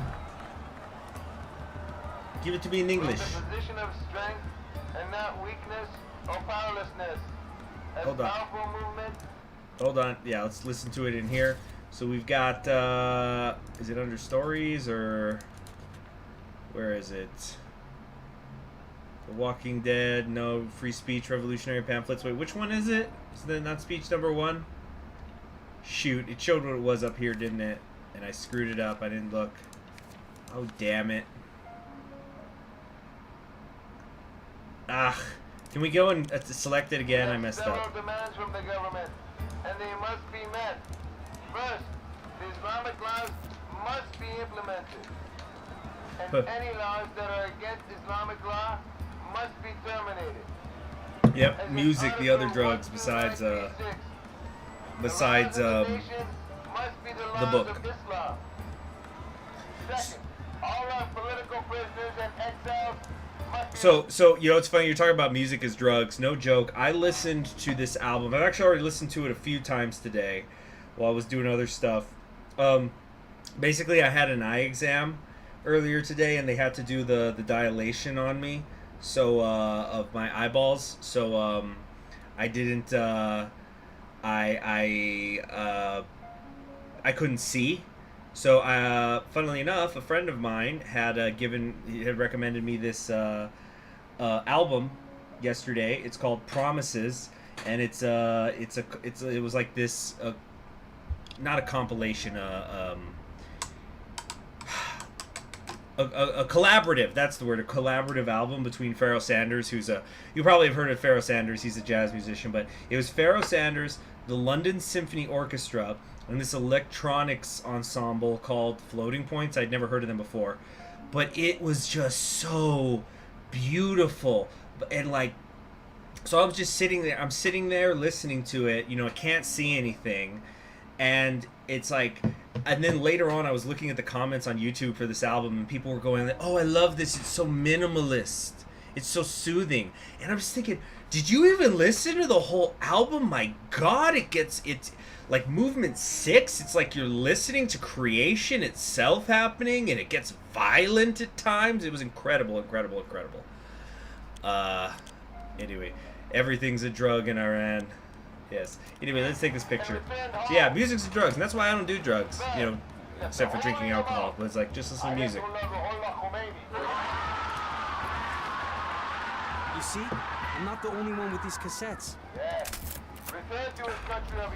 The most widespread and successful undetected form of revolutionary communication was through the circulation of audio tapes that featured speeches by influential clerics. Well, this guy's very organized. You like that? Some of the most influential, the tapes were smuggled into Tehran, reproduced and circulated covertly. They featured voices of exiled clerical leaders and outspoken intellectuals who called for unarmed resistance. Hold on. 2 Steps from Hell. Oh, 2 Steps from... God, I gotta listen to some 2 Steps from Hell again. But they've got this one song. Is it Victory? No, it's not Victory. But I remember they had this one song that, like, people don't even realize that it's... there's actually chanting in it, and it's in English, but people don't notice. Anyway... the power of speech was so effective in mobilizing the people that it prompted leaders of the revolution to claim tape cassettes are stronger than fighter planes. Guess that's the more modern version of the pin is mightier than the sword. Fourth, that those who assume office must be committed and trustworthy people and honest in their intentions. Okay. So, let's get going. I think that guy doesn't have eyeballs. Ah! Oh no, there they are. I was like, geez, fucking horror show over here. Oh, what do we got here? What's this? Oh, it's just the cassette guy. I'm not the only one with these cassette guy cassettes. again.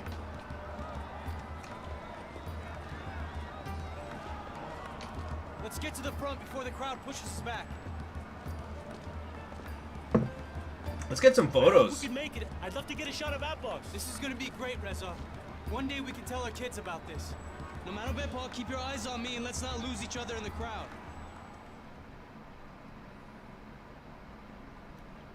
Alright. Yeah, we got tapes, politics, Gugush, and the Ramones. Yeah, I should have gotten grabbed that Ramones tape.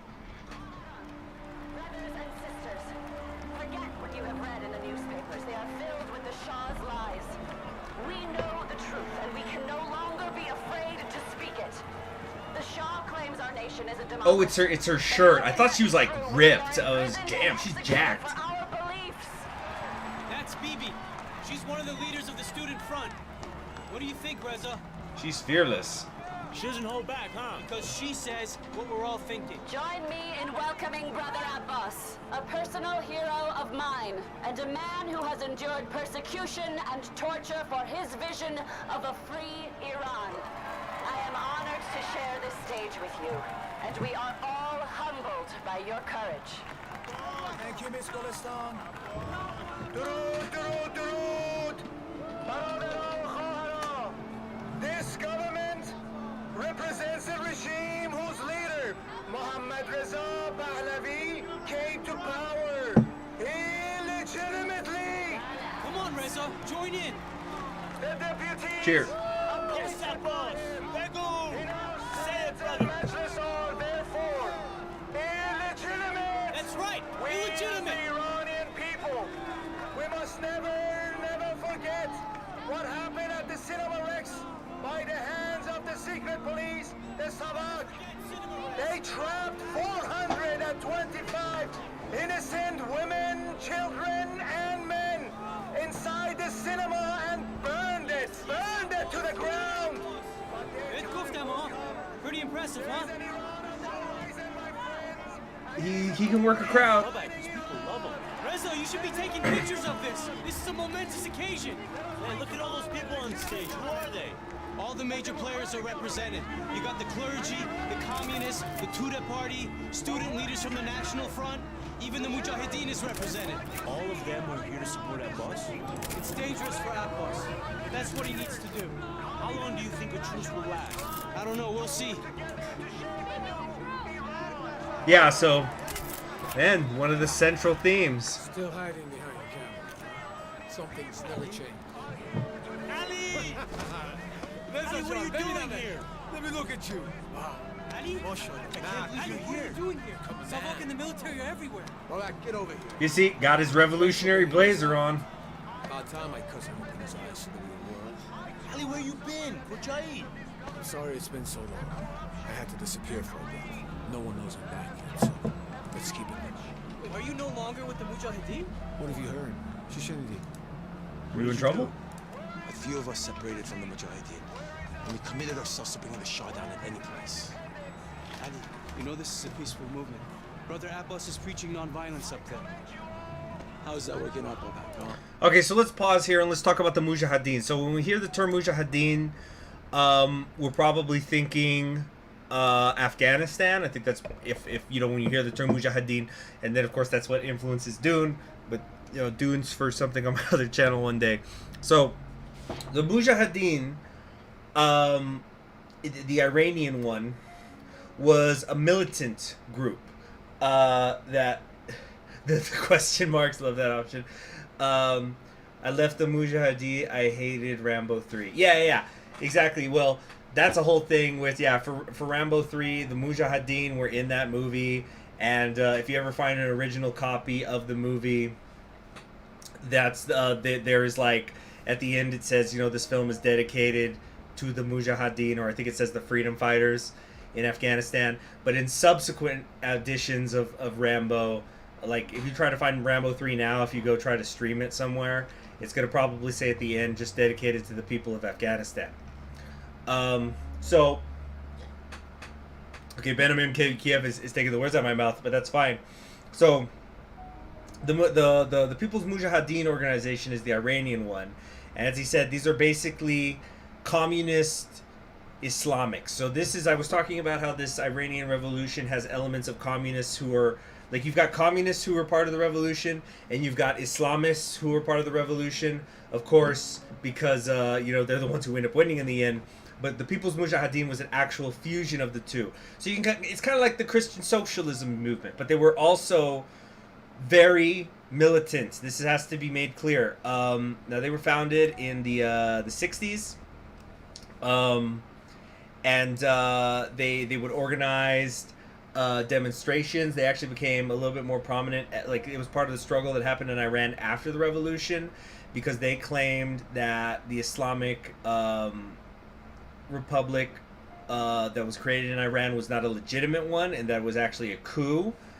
So they were in favor of this guy called Abul Salim Banisadr.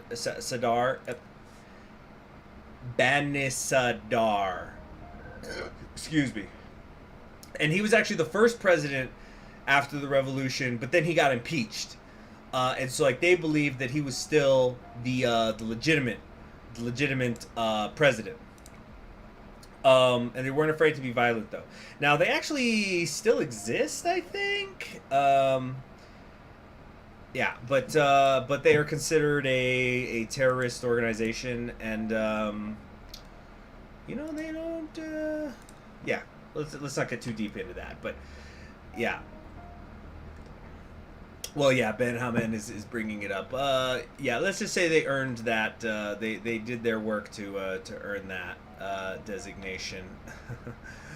So I guess this cousin of ours left the. Wait, was it saying that he left the Mujahideen though? He was joining with somebody else? Or wait, I actually might have misunderstood that. It's I for the side that wants to win. I see some of our friends have decided to join us. Hoshumadi, welcome. Let them arrest us. Let them beat us. Let them jail us. They are our brothers in wolves' clothing. This is a peaceful This is our assembly. democratic I have right. done nothing We've done illegal. nothing wrong. You cannot arrest Take him. your hands off her. Let This him way. go. Move. This is a disgrace, Reza. We're all supposed to be on the same side. We're all countrymen. This is getting bad. Violent. Yes, it could. And that's exactly what they want. Reza, you must take a picture of this. People need to see the truth.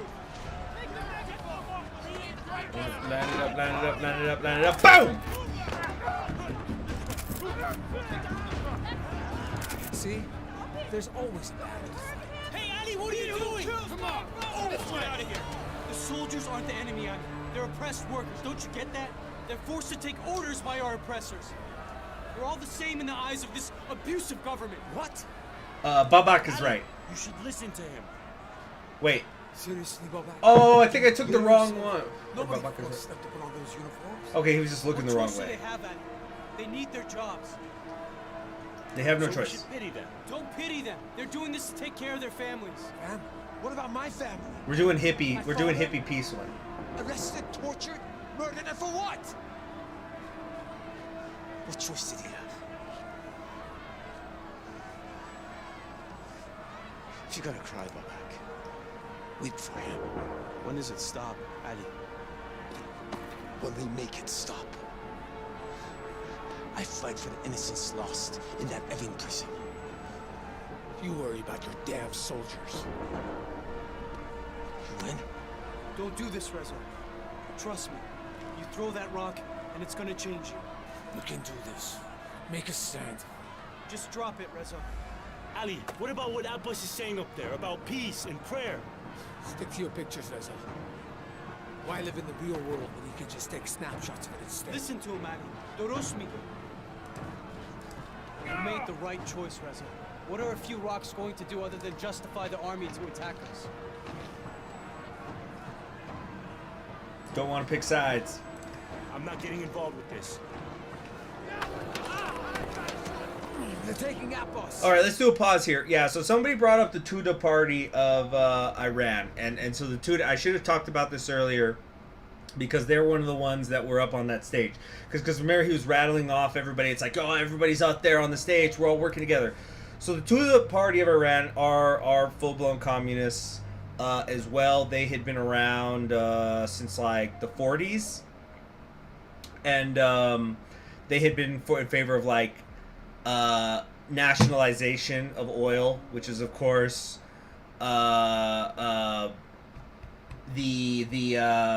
what the U.S. didn't want, because the U.S. wanted the oil, so that's what leads to the coup.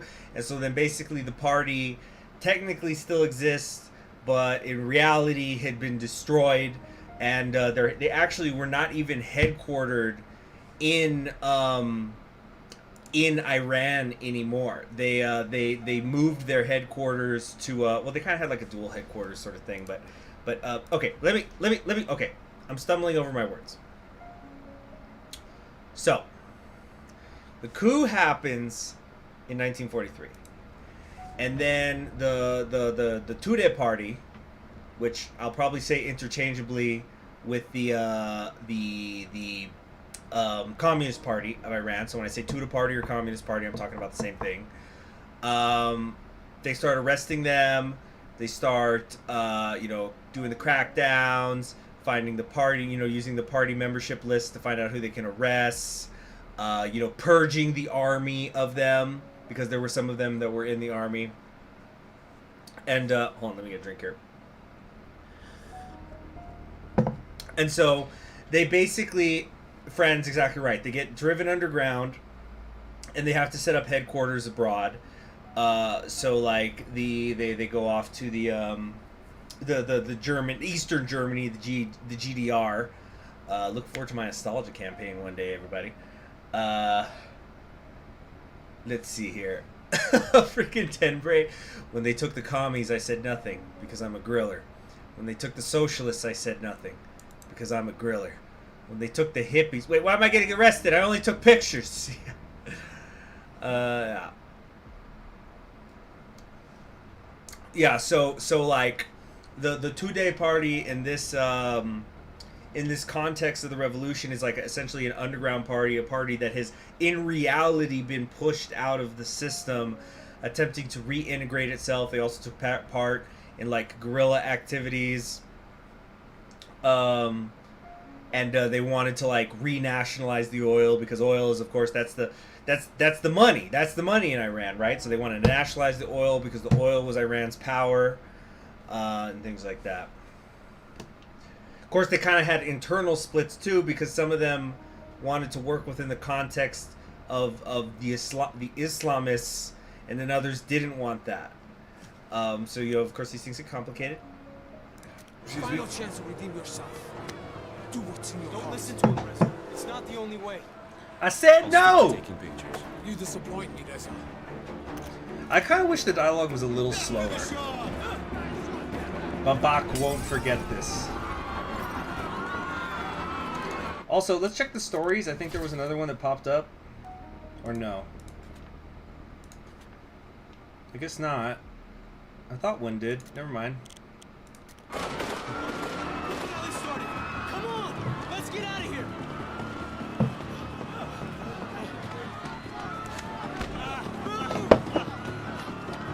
Oh. Hey, watch out! Oh, shit.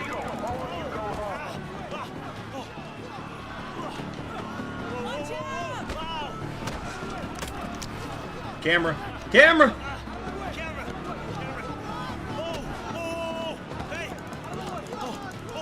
Almost there. Come on! Oh, fuck. Oh, did I just die? I was killed!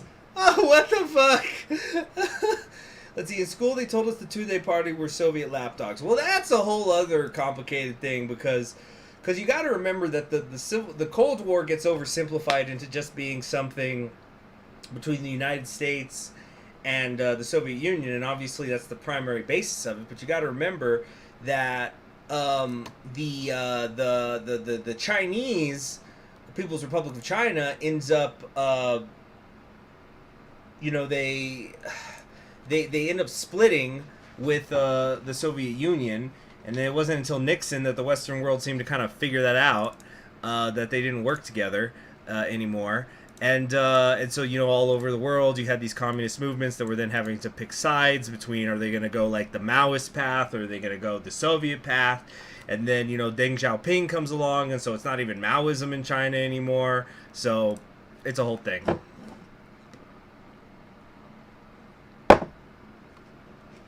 All right, let's try not to die this time.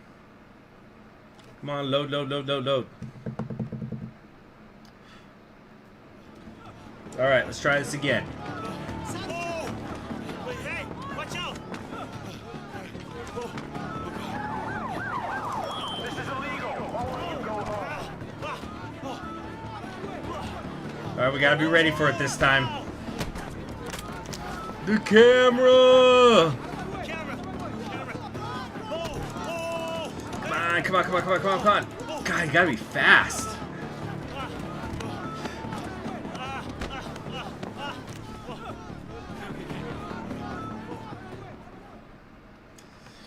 Alright, another achievement unlocked. Glorious Shining Aran.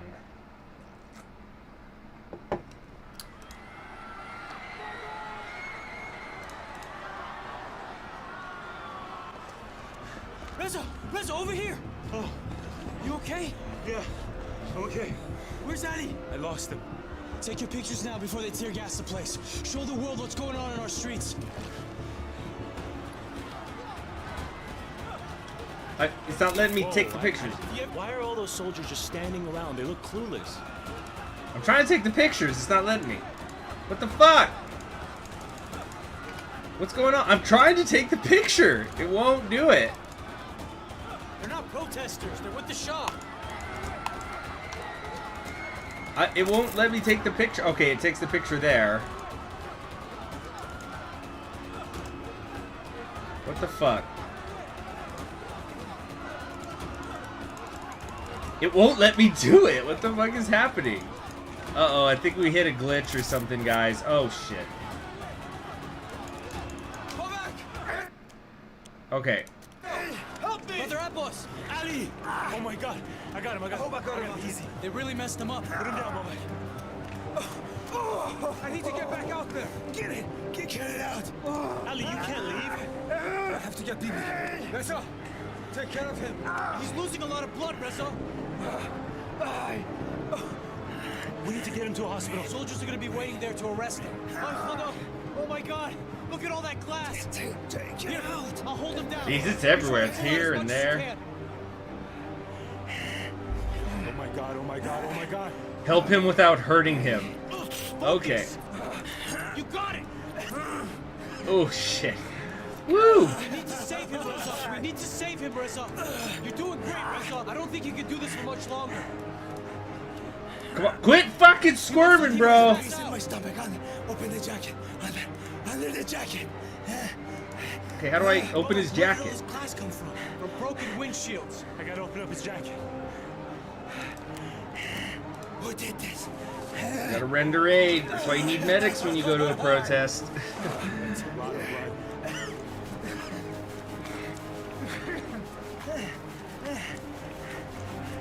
What? What is that? What? Listen to me. I've been betrayed.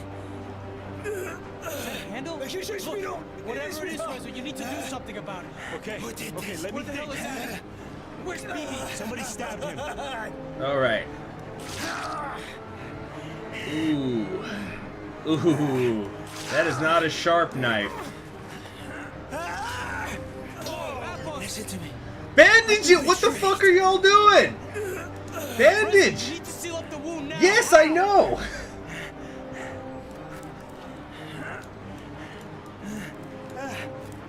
Oh my god, this is awful bandaging.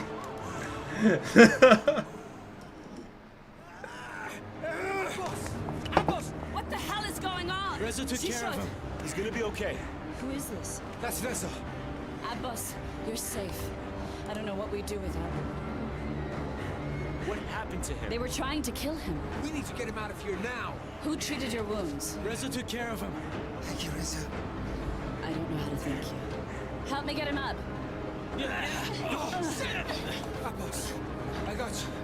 Please, clear the area. We can't leave any traces of Abbas. They can't know he's been injured. Come on, Bibi. Reza, time's limited. We gotta go. This is what Abbas pulled out of his stomach. Oh, it was a fucking fishhook knife. That's dirty shit. That was dirty. It's like they wanted to kill him or something. I'll take this pamphlet too. Oh, I never thought today would turn out like this. This has got to be Abbas's book. Yep, let's just pick up all this evidence so that when the cops get me, I'm holding it all. These must be Abbas's glasses. Abbas is in good hands with Bibi and Ali. Abbas's wallet. You sure you got everything? Not yet. There's some more of Abbas' stuff here. Is there? I think we got it all, but let me just double check. Alright, well, if you left something, we left something.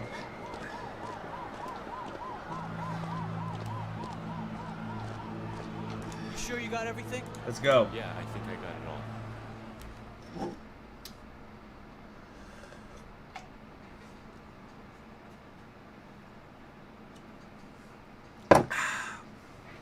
Big Brother. Chapter 7. My old friend Abbas. He's like a cockroach. Everyone tries to kill him, but he always finds a way to survive. He was the person who showed me the ropes here in Evan, back in the early days of resistance. Abbas was a master of manipulation. You all became his pawns.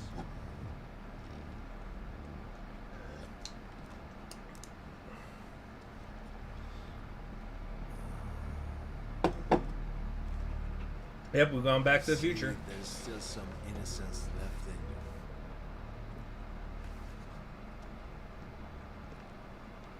you. I lost my innocence here. Savak beat me, raped me, tortured. Well, we got a new story here. Qaboos. Allied relations between Iran and the United States were strengthened during the Pahlavi regime. Not only did the two nations share oil and artillery, but the Shah received assistance from the CIA, the FBI, and the Israeli intelligence service in the methods of torture and subjugation. These torture methods included humiliation by being raped or urinated on, standing in one place, sometimes naked for days, glaring searchlights, nail extractions, electric shocks, and bastinado, the whipping of the soles of the feet with thickly knotted electrical cables while tied to a metal surface. The post-revolutionary regime introduced compulsory watching and participation in executions and 1 month's confinement in 20 by 31 by 55 coffins.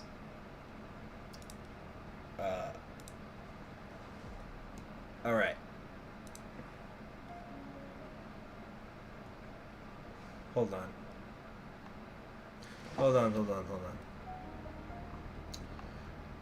Let me, no, never mind. Okay, hold on, I was checking. Okay, so, was there another story there as well? But they couldn't break. You know why? You were more stubborn than them? No, because my faith was stronger than theirs, and it's stronger than yours.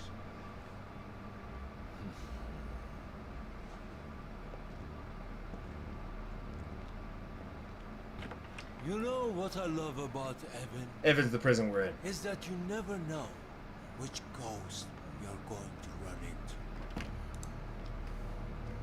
into. Whew, time to take a drink.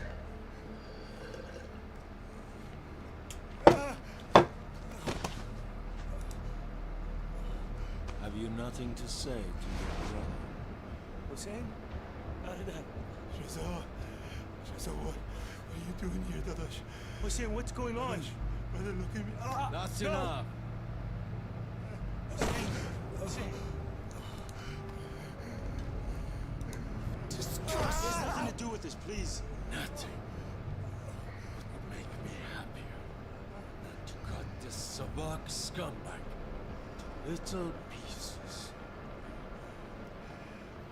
He was following orders. Took orders, just like you do. I follow God's orders. Yeah.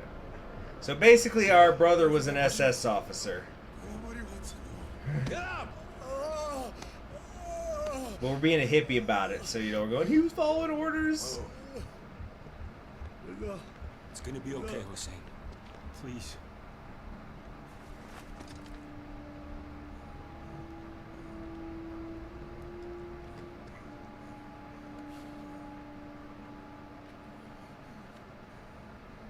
Is this the woman you met that day? Think, Reza, for your brother's sake. You already know the answer. Please. You had nothing to do with this. Yes or no? Reza, tell him what he needs to know. Her name is Bibi Golistan, but you already know that. Was she the one giving orders to Babak and your cousin Ali? It was the first time I met her. Have it your way. Please. I'm sorry, if you care for me, tell him. Was she involved with Ali? Were they lovers? I don't know. I don't know. And she was with Babak. There is no place for a whore like her in heaven. God only takes the virtuous. I know nothing about So it was you. It's gonna turn into the darkest dating simulator ever. Trying to hook up with Your BB. parents failed you. They taught you nothing about loyalty, and now your brother has to suffer for it. No! I'm sorry, Hossein. I'm sorry. Reza.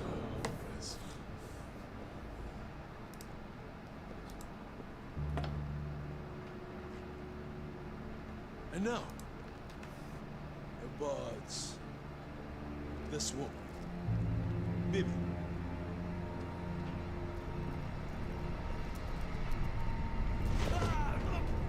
Tell me everything about Bibi. Every detail, Reza.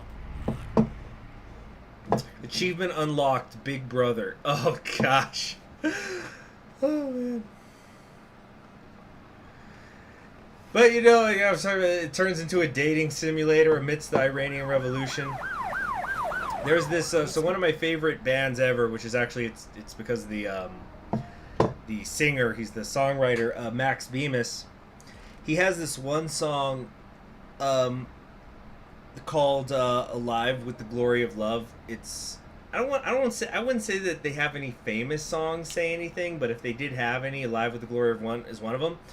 And I think it was supposed to be about his let's see here. It's supposed to be about his grandparents who met in Treblinka because they were Holocaust survivors. But like it references them having sex and stuff. Anyway, so I probably should pull up some of the so I was just thinking of like dark dating simulator. Like here I'll pull up so like the song "Alive with the Glory of Love."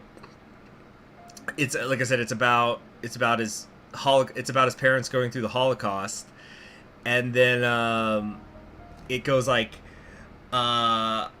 I'm skipping some of the words to make it flow better, but he goes like, "When I watch you, I want to do you right where you're standing, right in plain view of the whole ghetto. The boots stomp meadows, but we ignore that."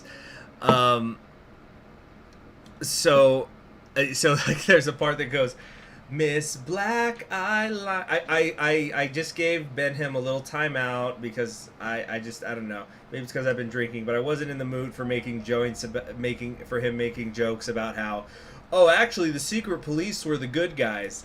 But anyway, so there's a line where it goes like, "Miss Black Eyeliner, you'd look finer with each day in hiding. Beneath the wormwood, ooh, love me so good." It's an unusual song. It's like there's so many lines. It's just so unusual. It's like, "Should they kill me, your love will fill me as warm as the bullets." Anyway, let's move on. Where are we going? You'll see soon enough. Just tell me. Soon. The less you know, the better, Reza. I should get I home. need to go home, Babak. Vasa, wait. going to Radio City Cinema. What? I just said, Jack. Yeah, they did. After Savak burned down cinema rights. Rumors. Come on, man. Don't believe everything you read. Why are you questioning the facts, Reza? It should be obvious. I don't know. It just doesn't make sense, all right? There's got to be more to the story. Well, Aramkon, trust me, you don't want to be making this argument when we get inside. Come on, yeah.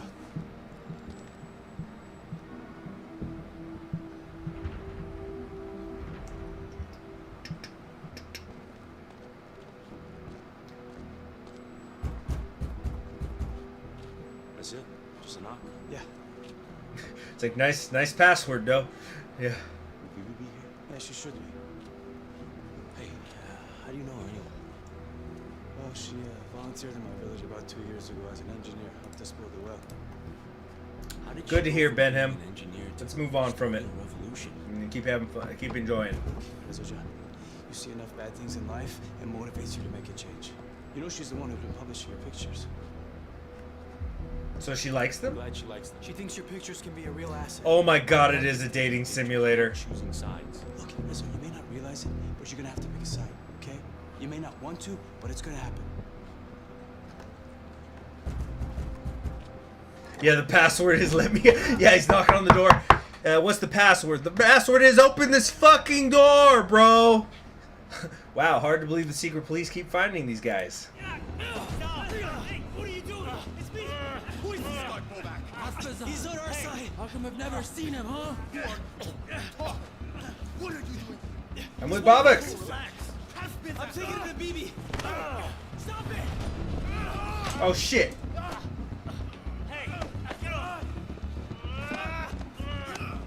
Look at those 1970s mustaches, though. Oh, not fast enough! Shit! I was killed. I just got killed! Okay, guys. Let's try to have some fun with this. Although we're over 2 hours, so I don't know how late I'm going to go with this, but do we want to keep going non-committal hippie? Okay, I'm going to ask, like, path to take non-committal hippie, or try to get with BB.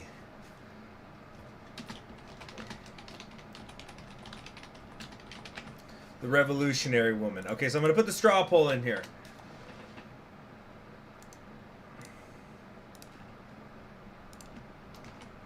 All right. You don't get killed by the Islamic regime, but you do get killed by militia revolutionaries. Hey, gotta take a side, man. Got choked by some out of shape man. Oh, yeah. He definitely looks like one of those fat dudes who thinks he's tough because he's fat, so he thinks that it's muscle. Anyway, time for some more ASMR pouring.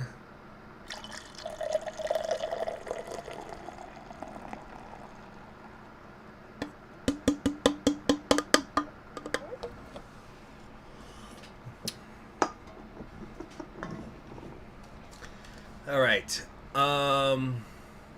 On one hand, photos. On the other hand, dim tits. Well, it's kind of like, oh, it's a tight race, too. Everybody vote, please. It is extremely tight. It's 50-50 right now. But, so one of my favorite Jim Carrey movies, by the way, I think Jim Carrey is a very underrated actor, but one of my favorite ones is called The Majestic. It takes place during the McCarthy era of the United States, and he's playing a Hollywood screenwriter. So he ends up getting interrogated about alleged communist affiliations that he may have had, and then they're interrogating him, and they're saying, "We have here documentation that you were at a Communist Party meeting when you were in university. Your fucking signature's right there." So he goes, "Look, I only went to like 2 meetings. It's because there was this girl I liked, and she went to them, and then this guy just goes, 'You'd betray your country for a skirt, boy?'" Anyway, by the way, I believe BB is in the thumbnail. Just saying. Anyway, so I'm gonna go grab a beer for a follow-up once this one is done. While you guys vote. So vote, vote, vote, vote, vote.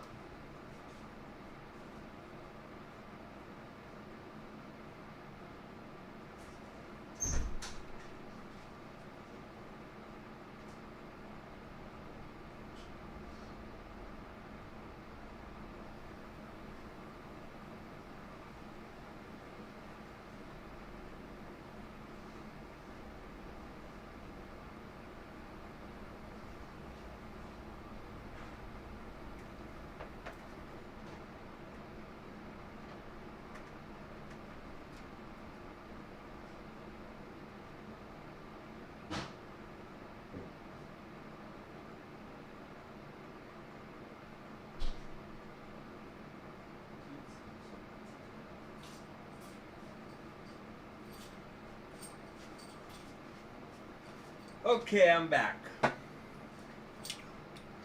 All right, well, it looks like we have a winner. Simping for women is not halal.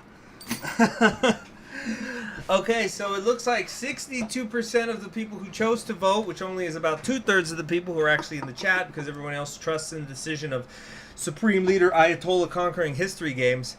They want me to try to get with Bibi. So from here on, we are going to maybe try to still be hippies, but we are mostly going to do whatever we think is going to impress Bibi. Virgin Peace Hippies versus Chad Bibi Simps. First time I use simp and Chad in the same sentence. Yeah. Alright, so we're going simping. Here we go. Let's try not to die, huh? Hey, what are you doing? It's me. Who is this guy? He's on our side. How come I've never seen him, huh? He's got a point. I'm with Abba. He's one of us. I'm taking him, baby. Stop it. Hey, get off. Yeah, you ready for it? Come on, come on, come on, come on, come on. Leave him alone.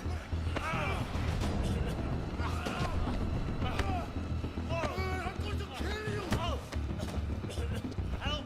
Help. No.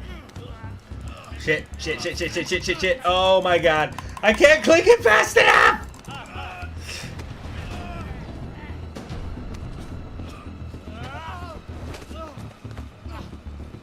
Reza, no! Don't hit him! Don't hit Jafar.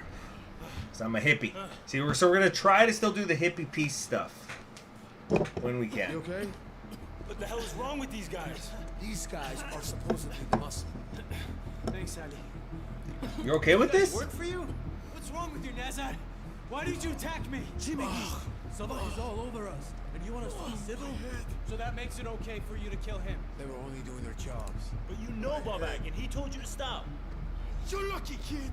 Get out of my face. When are you gonna learn? Okay, calm down, all of you. Let's go. You. Come on.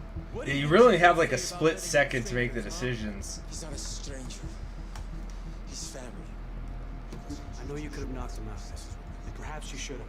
But just like at the protest with Ali, you showed restraint. And no more cigarette breaks. Boom! You tell him. You tell him. Ali's cousin? Yeah. You cannot conquer history games. Yeah.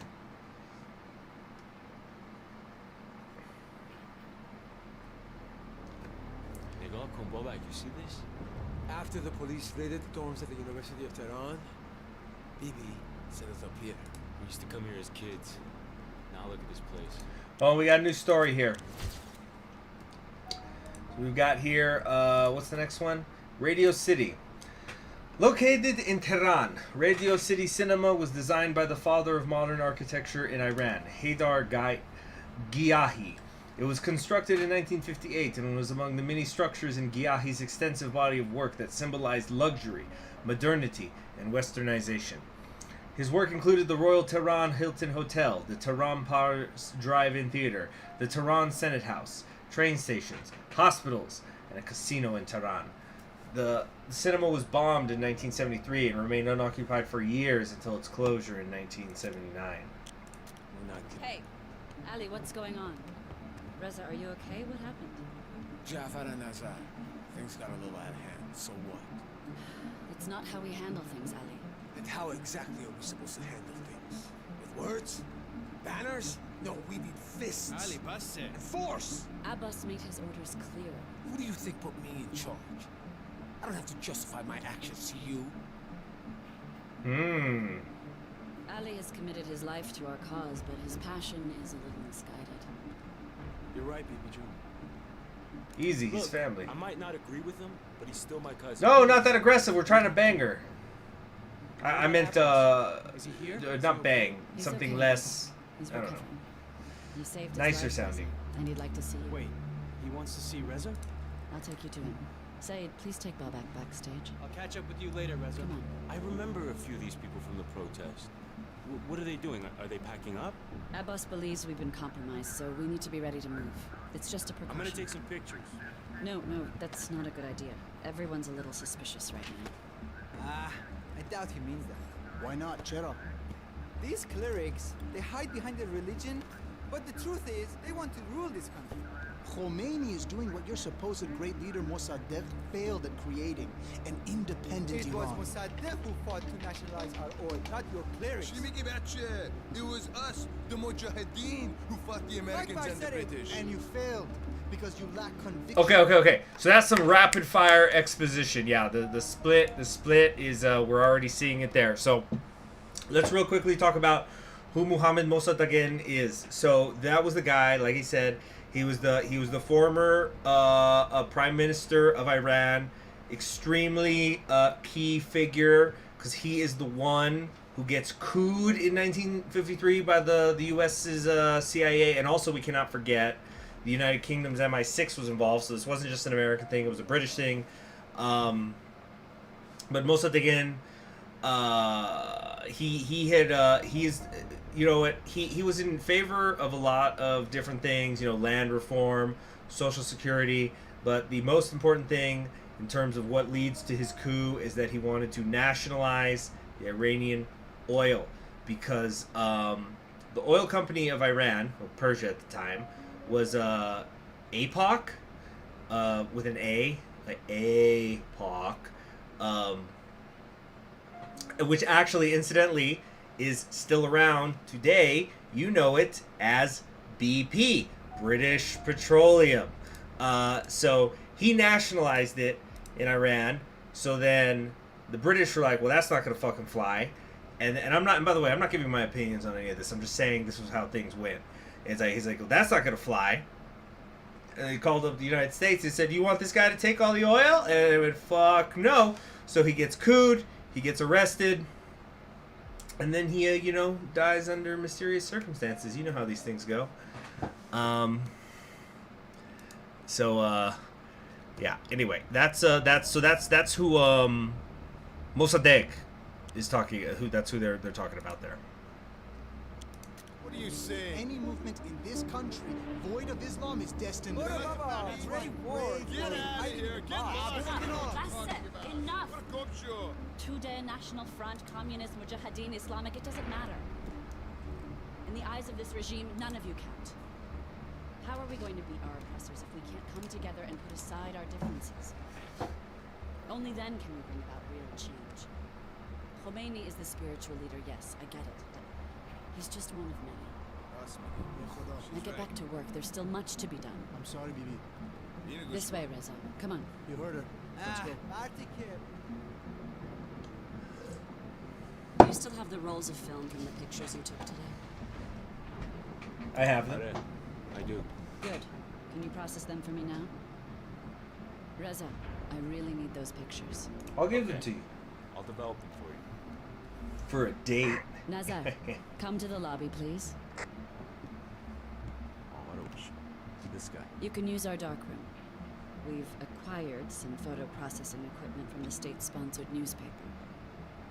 Nazar will show you the way. BB is with the students, which is kind of vague because it's not like university students are monoliths. I remember I was once taking this class. It was in government, and the professor came in. BB, ever heard of Chopin? Oh, that's a nice reference, Brady. That's a good one. But yeah, I remember the professor once.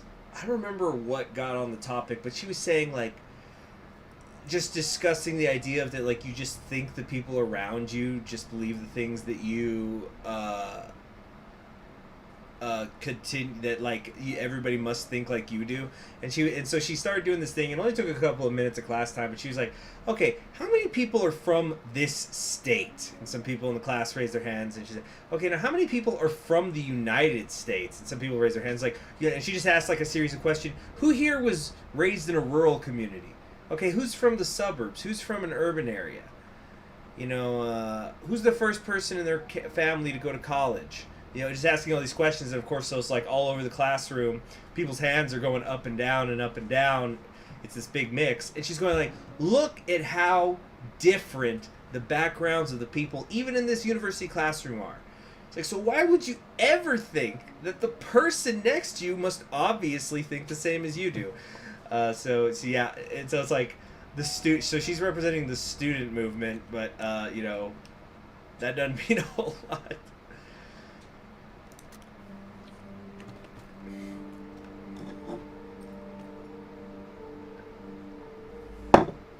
Okay, let's get developing.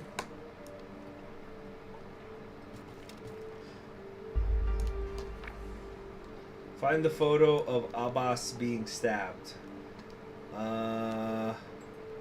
I don't think we got a picture of that specifically.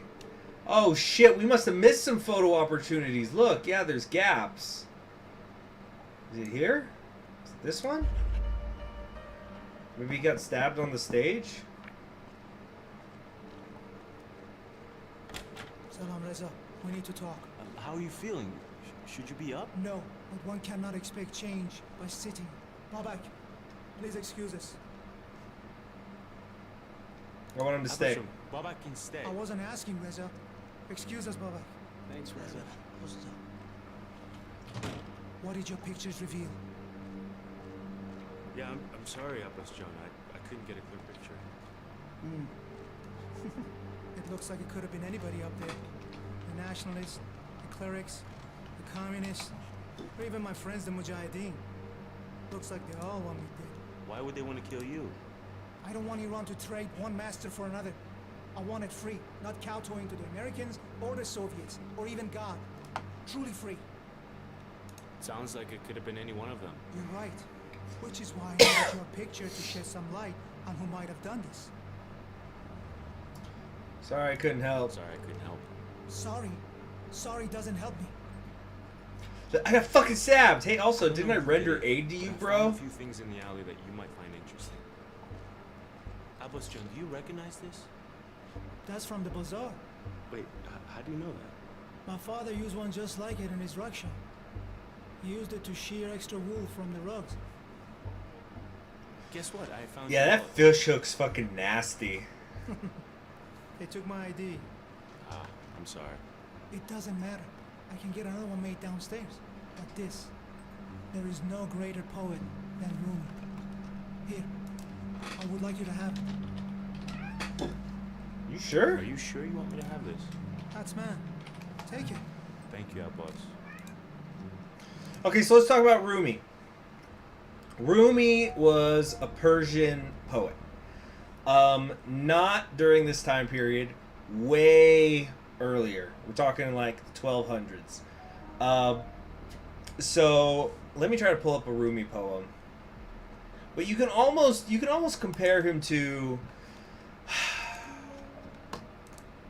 I'm trying to think who he can be compared to. You know, he's just got like this huge legacy. He's like one of the icons of the Islamic Golden Age.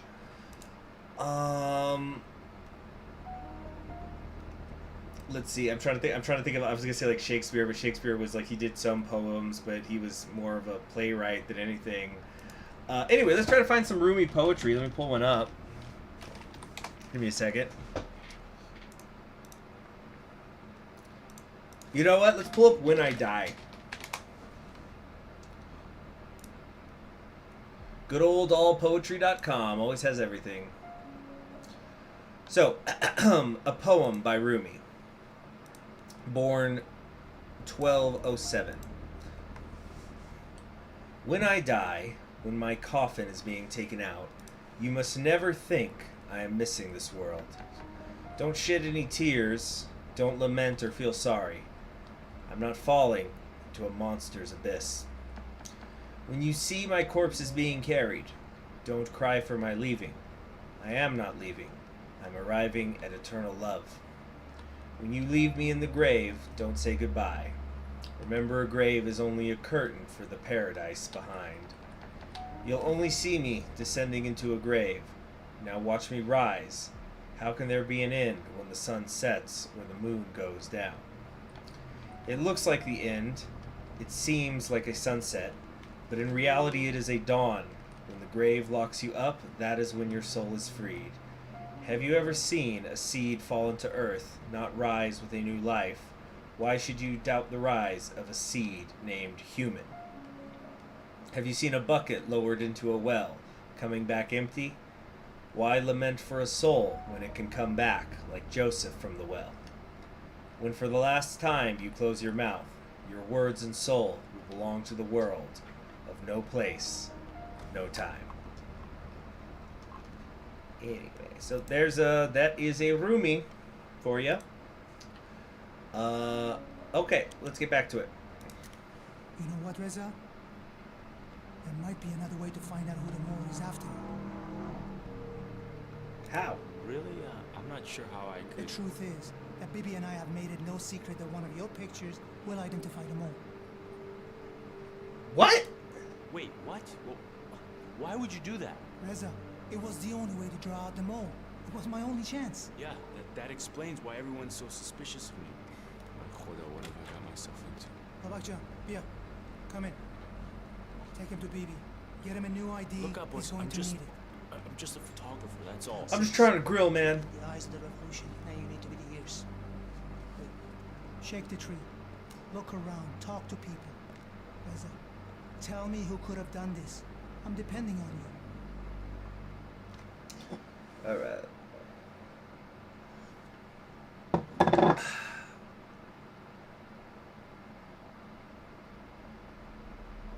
Of course, you know, Rumi doesn't translate too well into English, and it's not like you're going to get the typical rhyme. Now what? Now what indeed? Take a look around. You can't beg at. Hold up. Is this the bookseller? Bro, you make some money, bro? What do we got here? Speech number 5. Let's give it a listen. Speech number 5. Where's 2, 3, and 4? Don't listen to those who speak of democracy. They are all against Islam. They want to take the nation away from its mission. We will break all the poison pens of those who speak of nationalism, democracy, and such things. Well, that changed pretty quickly from speech 1 to speech 5, didn't he? That nice sandwich. You call laws? Oh man, I'd kill for one right now. Have some. Help yourself. No, I can't do that. You're too kind. Tarof nemikonam. It's my pleasure. That's Tarof for you. The whole world could be dying of starvation, and an Iranian guy would still offer you his last piece of saw on the beach. All right, let's check these out. Koraki, Iranian refreshments. Unlike American movie theater concession stands that are stocked with popcorn, hot dogs, chocolate bars, and fountain drinks, the Iranian movie theater concessions sell more savory refreshments like pistachios, salted pickles, salami sandwiches, and tea. Oh, salami sandwich sounds freaking good right now. And then there is Torof, Iranian etiquette. A distinct part of Iranian cultural and social etiquette is Torof, a deeply ingrained custom whereby individuals prioritize humility over themselves in a genuine or displayed observance of social rank and deference, governing all negotiations and rules of hospitality. Iranians frequently use tarof with anyone from a stranger to their close relative.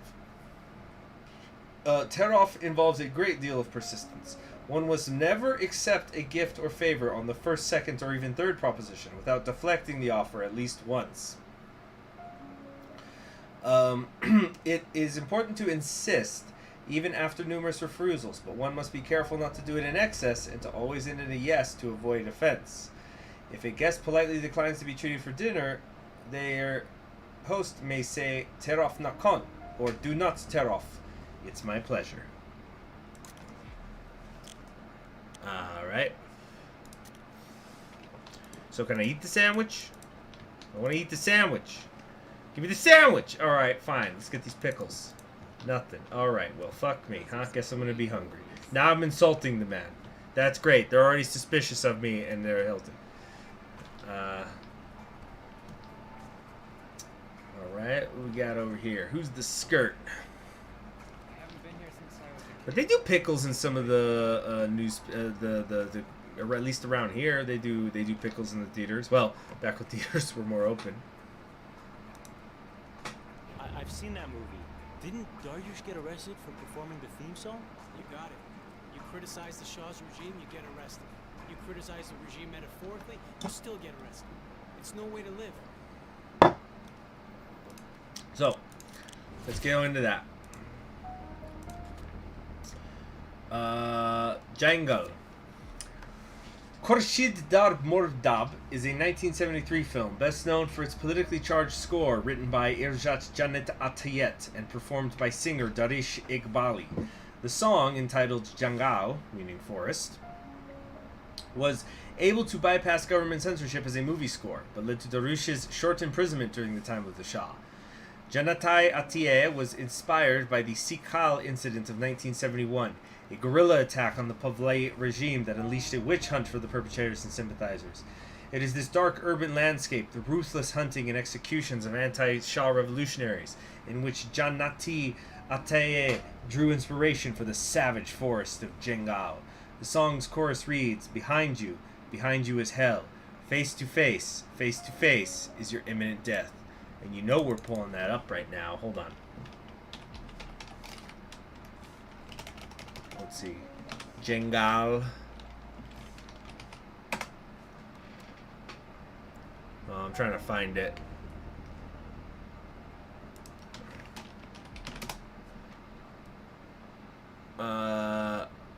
No, this isn't it. This isn't it. Okay, let me try something else. Khurshid Dar Murdab.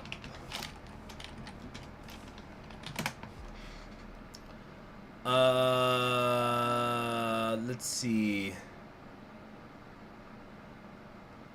Oh, I guess Gugosh did a cover of it. Let's pull that up.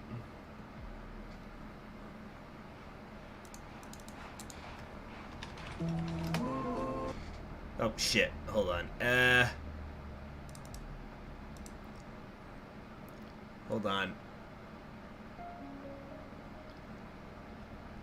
Oh, it looks like the movie itself is actually for free on YouTube, but I don't see. It doesn't seem to be any English lyrics. Anyway, here we go.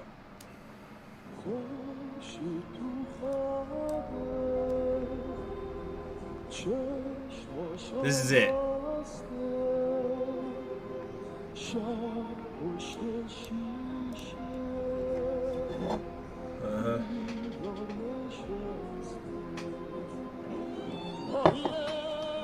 All right, let's go look for the other poster.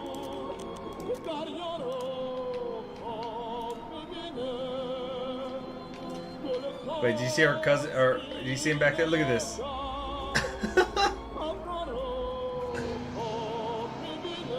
Oh man.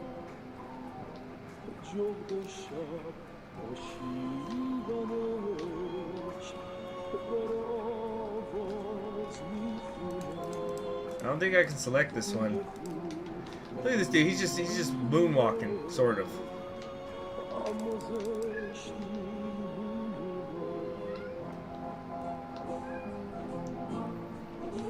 Is it over here?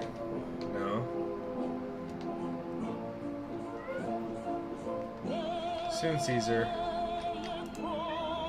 I think this is all right now. Map of Jolly Square. This next protest is gonna bring out more people than ever, Reza. I can feel it. Okay. Go back with the woman. There's another movie poster. Here? I was trying to go over here, but... Oh, I see. Right here, right here.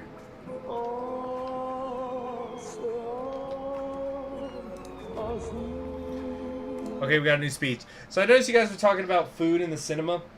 So I went to the movies the other day for the first time in since like mid 2019, so pretty much 2 years. And yeah, they had this announcement. They had this like video beforehand where they were talking about the new procedures they've implemented ever since the start of the Backstreet Boys reunion tour. And one of the things was, of course, that they were okay. In just a minute, Caesar. Yeah, I'm about to wrap this stream up actually. But you know, like one of the things they were doing is, of course, they were like disinfecting the theater between every showing. But then one of the things they said, it's like in order to, they were basically saying, so that the crew here has time to disinfect properly, please throw away your trash in the trash bin on your way out. And it's like, that's what it takes, huh? That's, but, wait. Let me see. Yeah, the cat's demanding attention. He wants a little food before bed, and he wants to snuggle. Okay, so then let's... Babak, are you seriously blocking me in right now? Near the book's fat guy, there's a red movie poster with a man with glasses. Really? Oh, I see. Over there. Okay, let's see what this is. The Deers. Oh. That's the movie that was playing during the Cinema Rex fire. Took the words out of my mouth. Okay, let's listen to the speech number 4. In Iran's Islamic government, the media has the freedom to express all Iran's realities and events, and people have the freedom to form any form of political parties and gatherings that they like.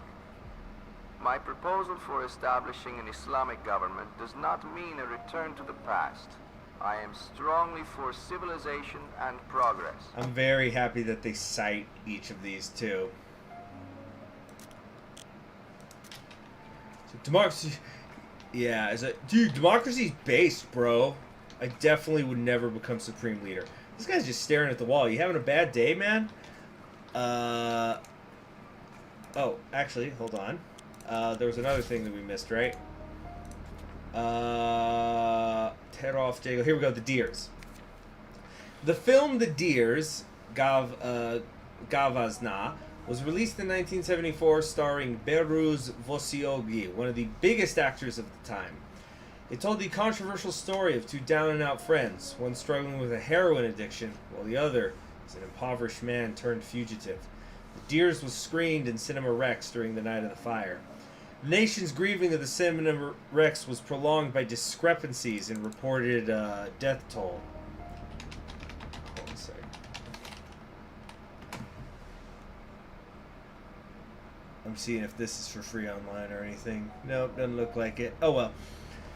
Depending on the news source, the death toll ranged from 300 to 1,000. Accusations were fired from all sides as to who perpetrated the violence.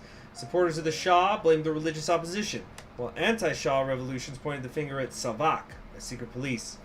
As of 1978, the fire was the deadliest terrorist attack in history.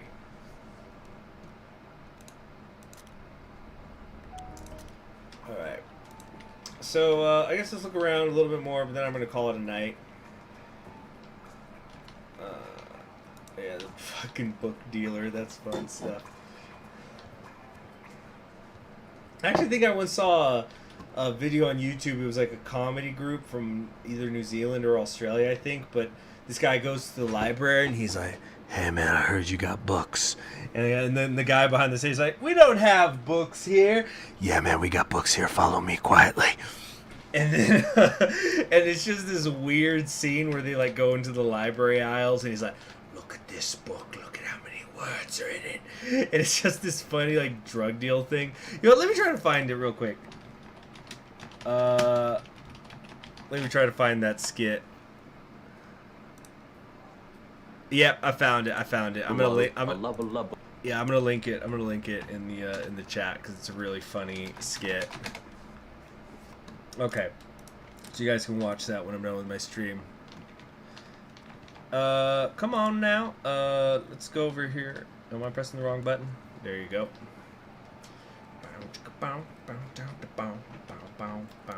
Hello. Didn't you find one of those pamphlets when you were clearing the alley? Hey, I'm so glad you read that pamphlet. Now you know what's happening on the streets. Wow, you did this all here? That's impressive. The state papers lie, so it's up to me to report what's really happening. You've been using my pictures. I didn't know those were yours. They're great. They really bring home our message. Not just to the people of Iran, but to the entire world. I'm glad I could help. So, can you get me more pictures? Yeah, because BB likes it.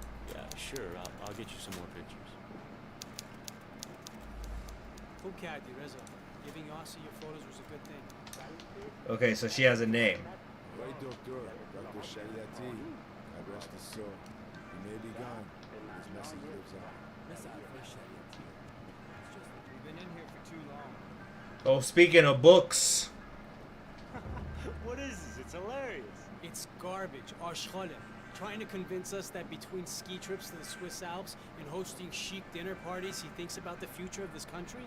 It's insulting. Alright, let's talk about what that is. The National Front. The National Front of Iran, formed in 1949, founder Mohammad Mossadegh. This is the guy who we just talked about, you know, who got couped for nationalizing the oil. The National Front was formed as a political coalition that strongly opposed the Western domination of Iran's oil assets and sought to nationalize Iran's national resources. After the 1953 coup d'etat, the National Front was outlawed and its leaders were imprisoned, forcing the movement underground into the revival in 1977. Their ideology is a reestablishment of a constitutional monarchy, the freedom of political prisoners, the freedom of speech, and free and fair elections. So, yeah, see, as I talked about before, the constitutional monarchy path was, we won't talk about if it was viable or not. We'll talk about that it was, because we're not going to talk about the viability of any of these movements.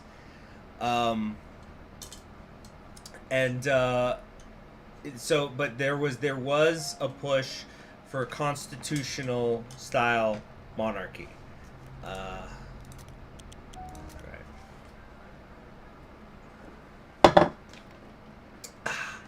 What we got over here? Mossadegh? My dad was a major Oh, speak of the man himself. Mossadegh was our last big hope. Yeah, this is the guy who I was just talking about. Soon, in a minute, Caesar. Mohammad Mossadegh was an Iranian politician who served as the democratically elected prime minister of Iran from 1951 to 1953. He was a highly educated intellectual who introduced a variety of progressive social and political reforms. His efforts to nationalize the British-controlled Iranian oil industry led to his overthrow during the 1953 coup d'etat, orchestrated by the American CIA and the British Secret Intelligence Service. Mossadegh was hailed by the Iranian people for giving a voice to the underrepresented and exploited working class, and his unconstitutional removal from office became fuel for fire in the hearts of many revolutionaries. The Iranian Revolution of 1979, in their belief, was a way to finish what was started in 1953.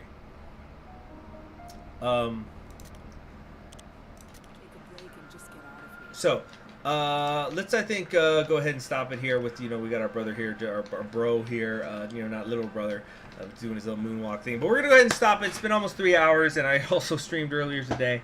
But thank you very much for joining me. Thank you for those of you who donated via Super Chat. That's what keeps the live streams going. I am going to live stream it at some point tomorrow. I don't necessarily know if I'm going to do this. I might not play this again until Sunday.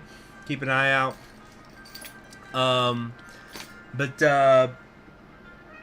Anyway, yes, Caesar, don't worry, I'm going to feed my cat right now. Yeah, I'm really happy with how much people seem to be excited for this series. And, yeah, I'm always happy whenever I could introduce something new and people are into it. Anyway, I'm Conquering History Games. You all have yourselves a wonderful evening. Good night.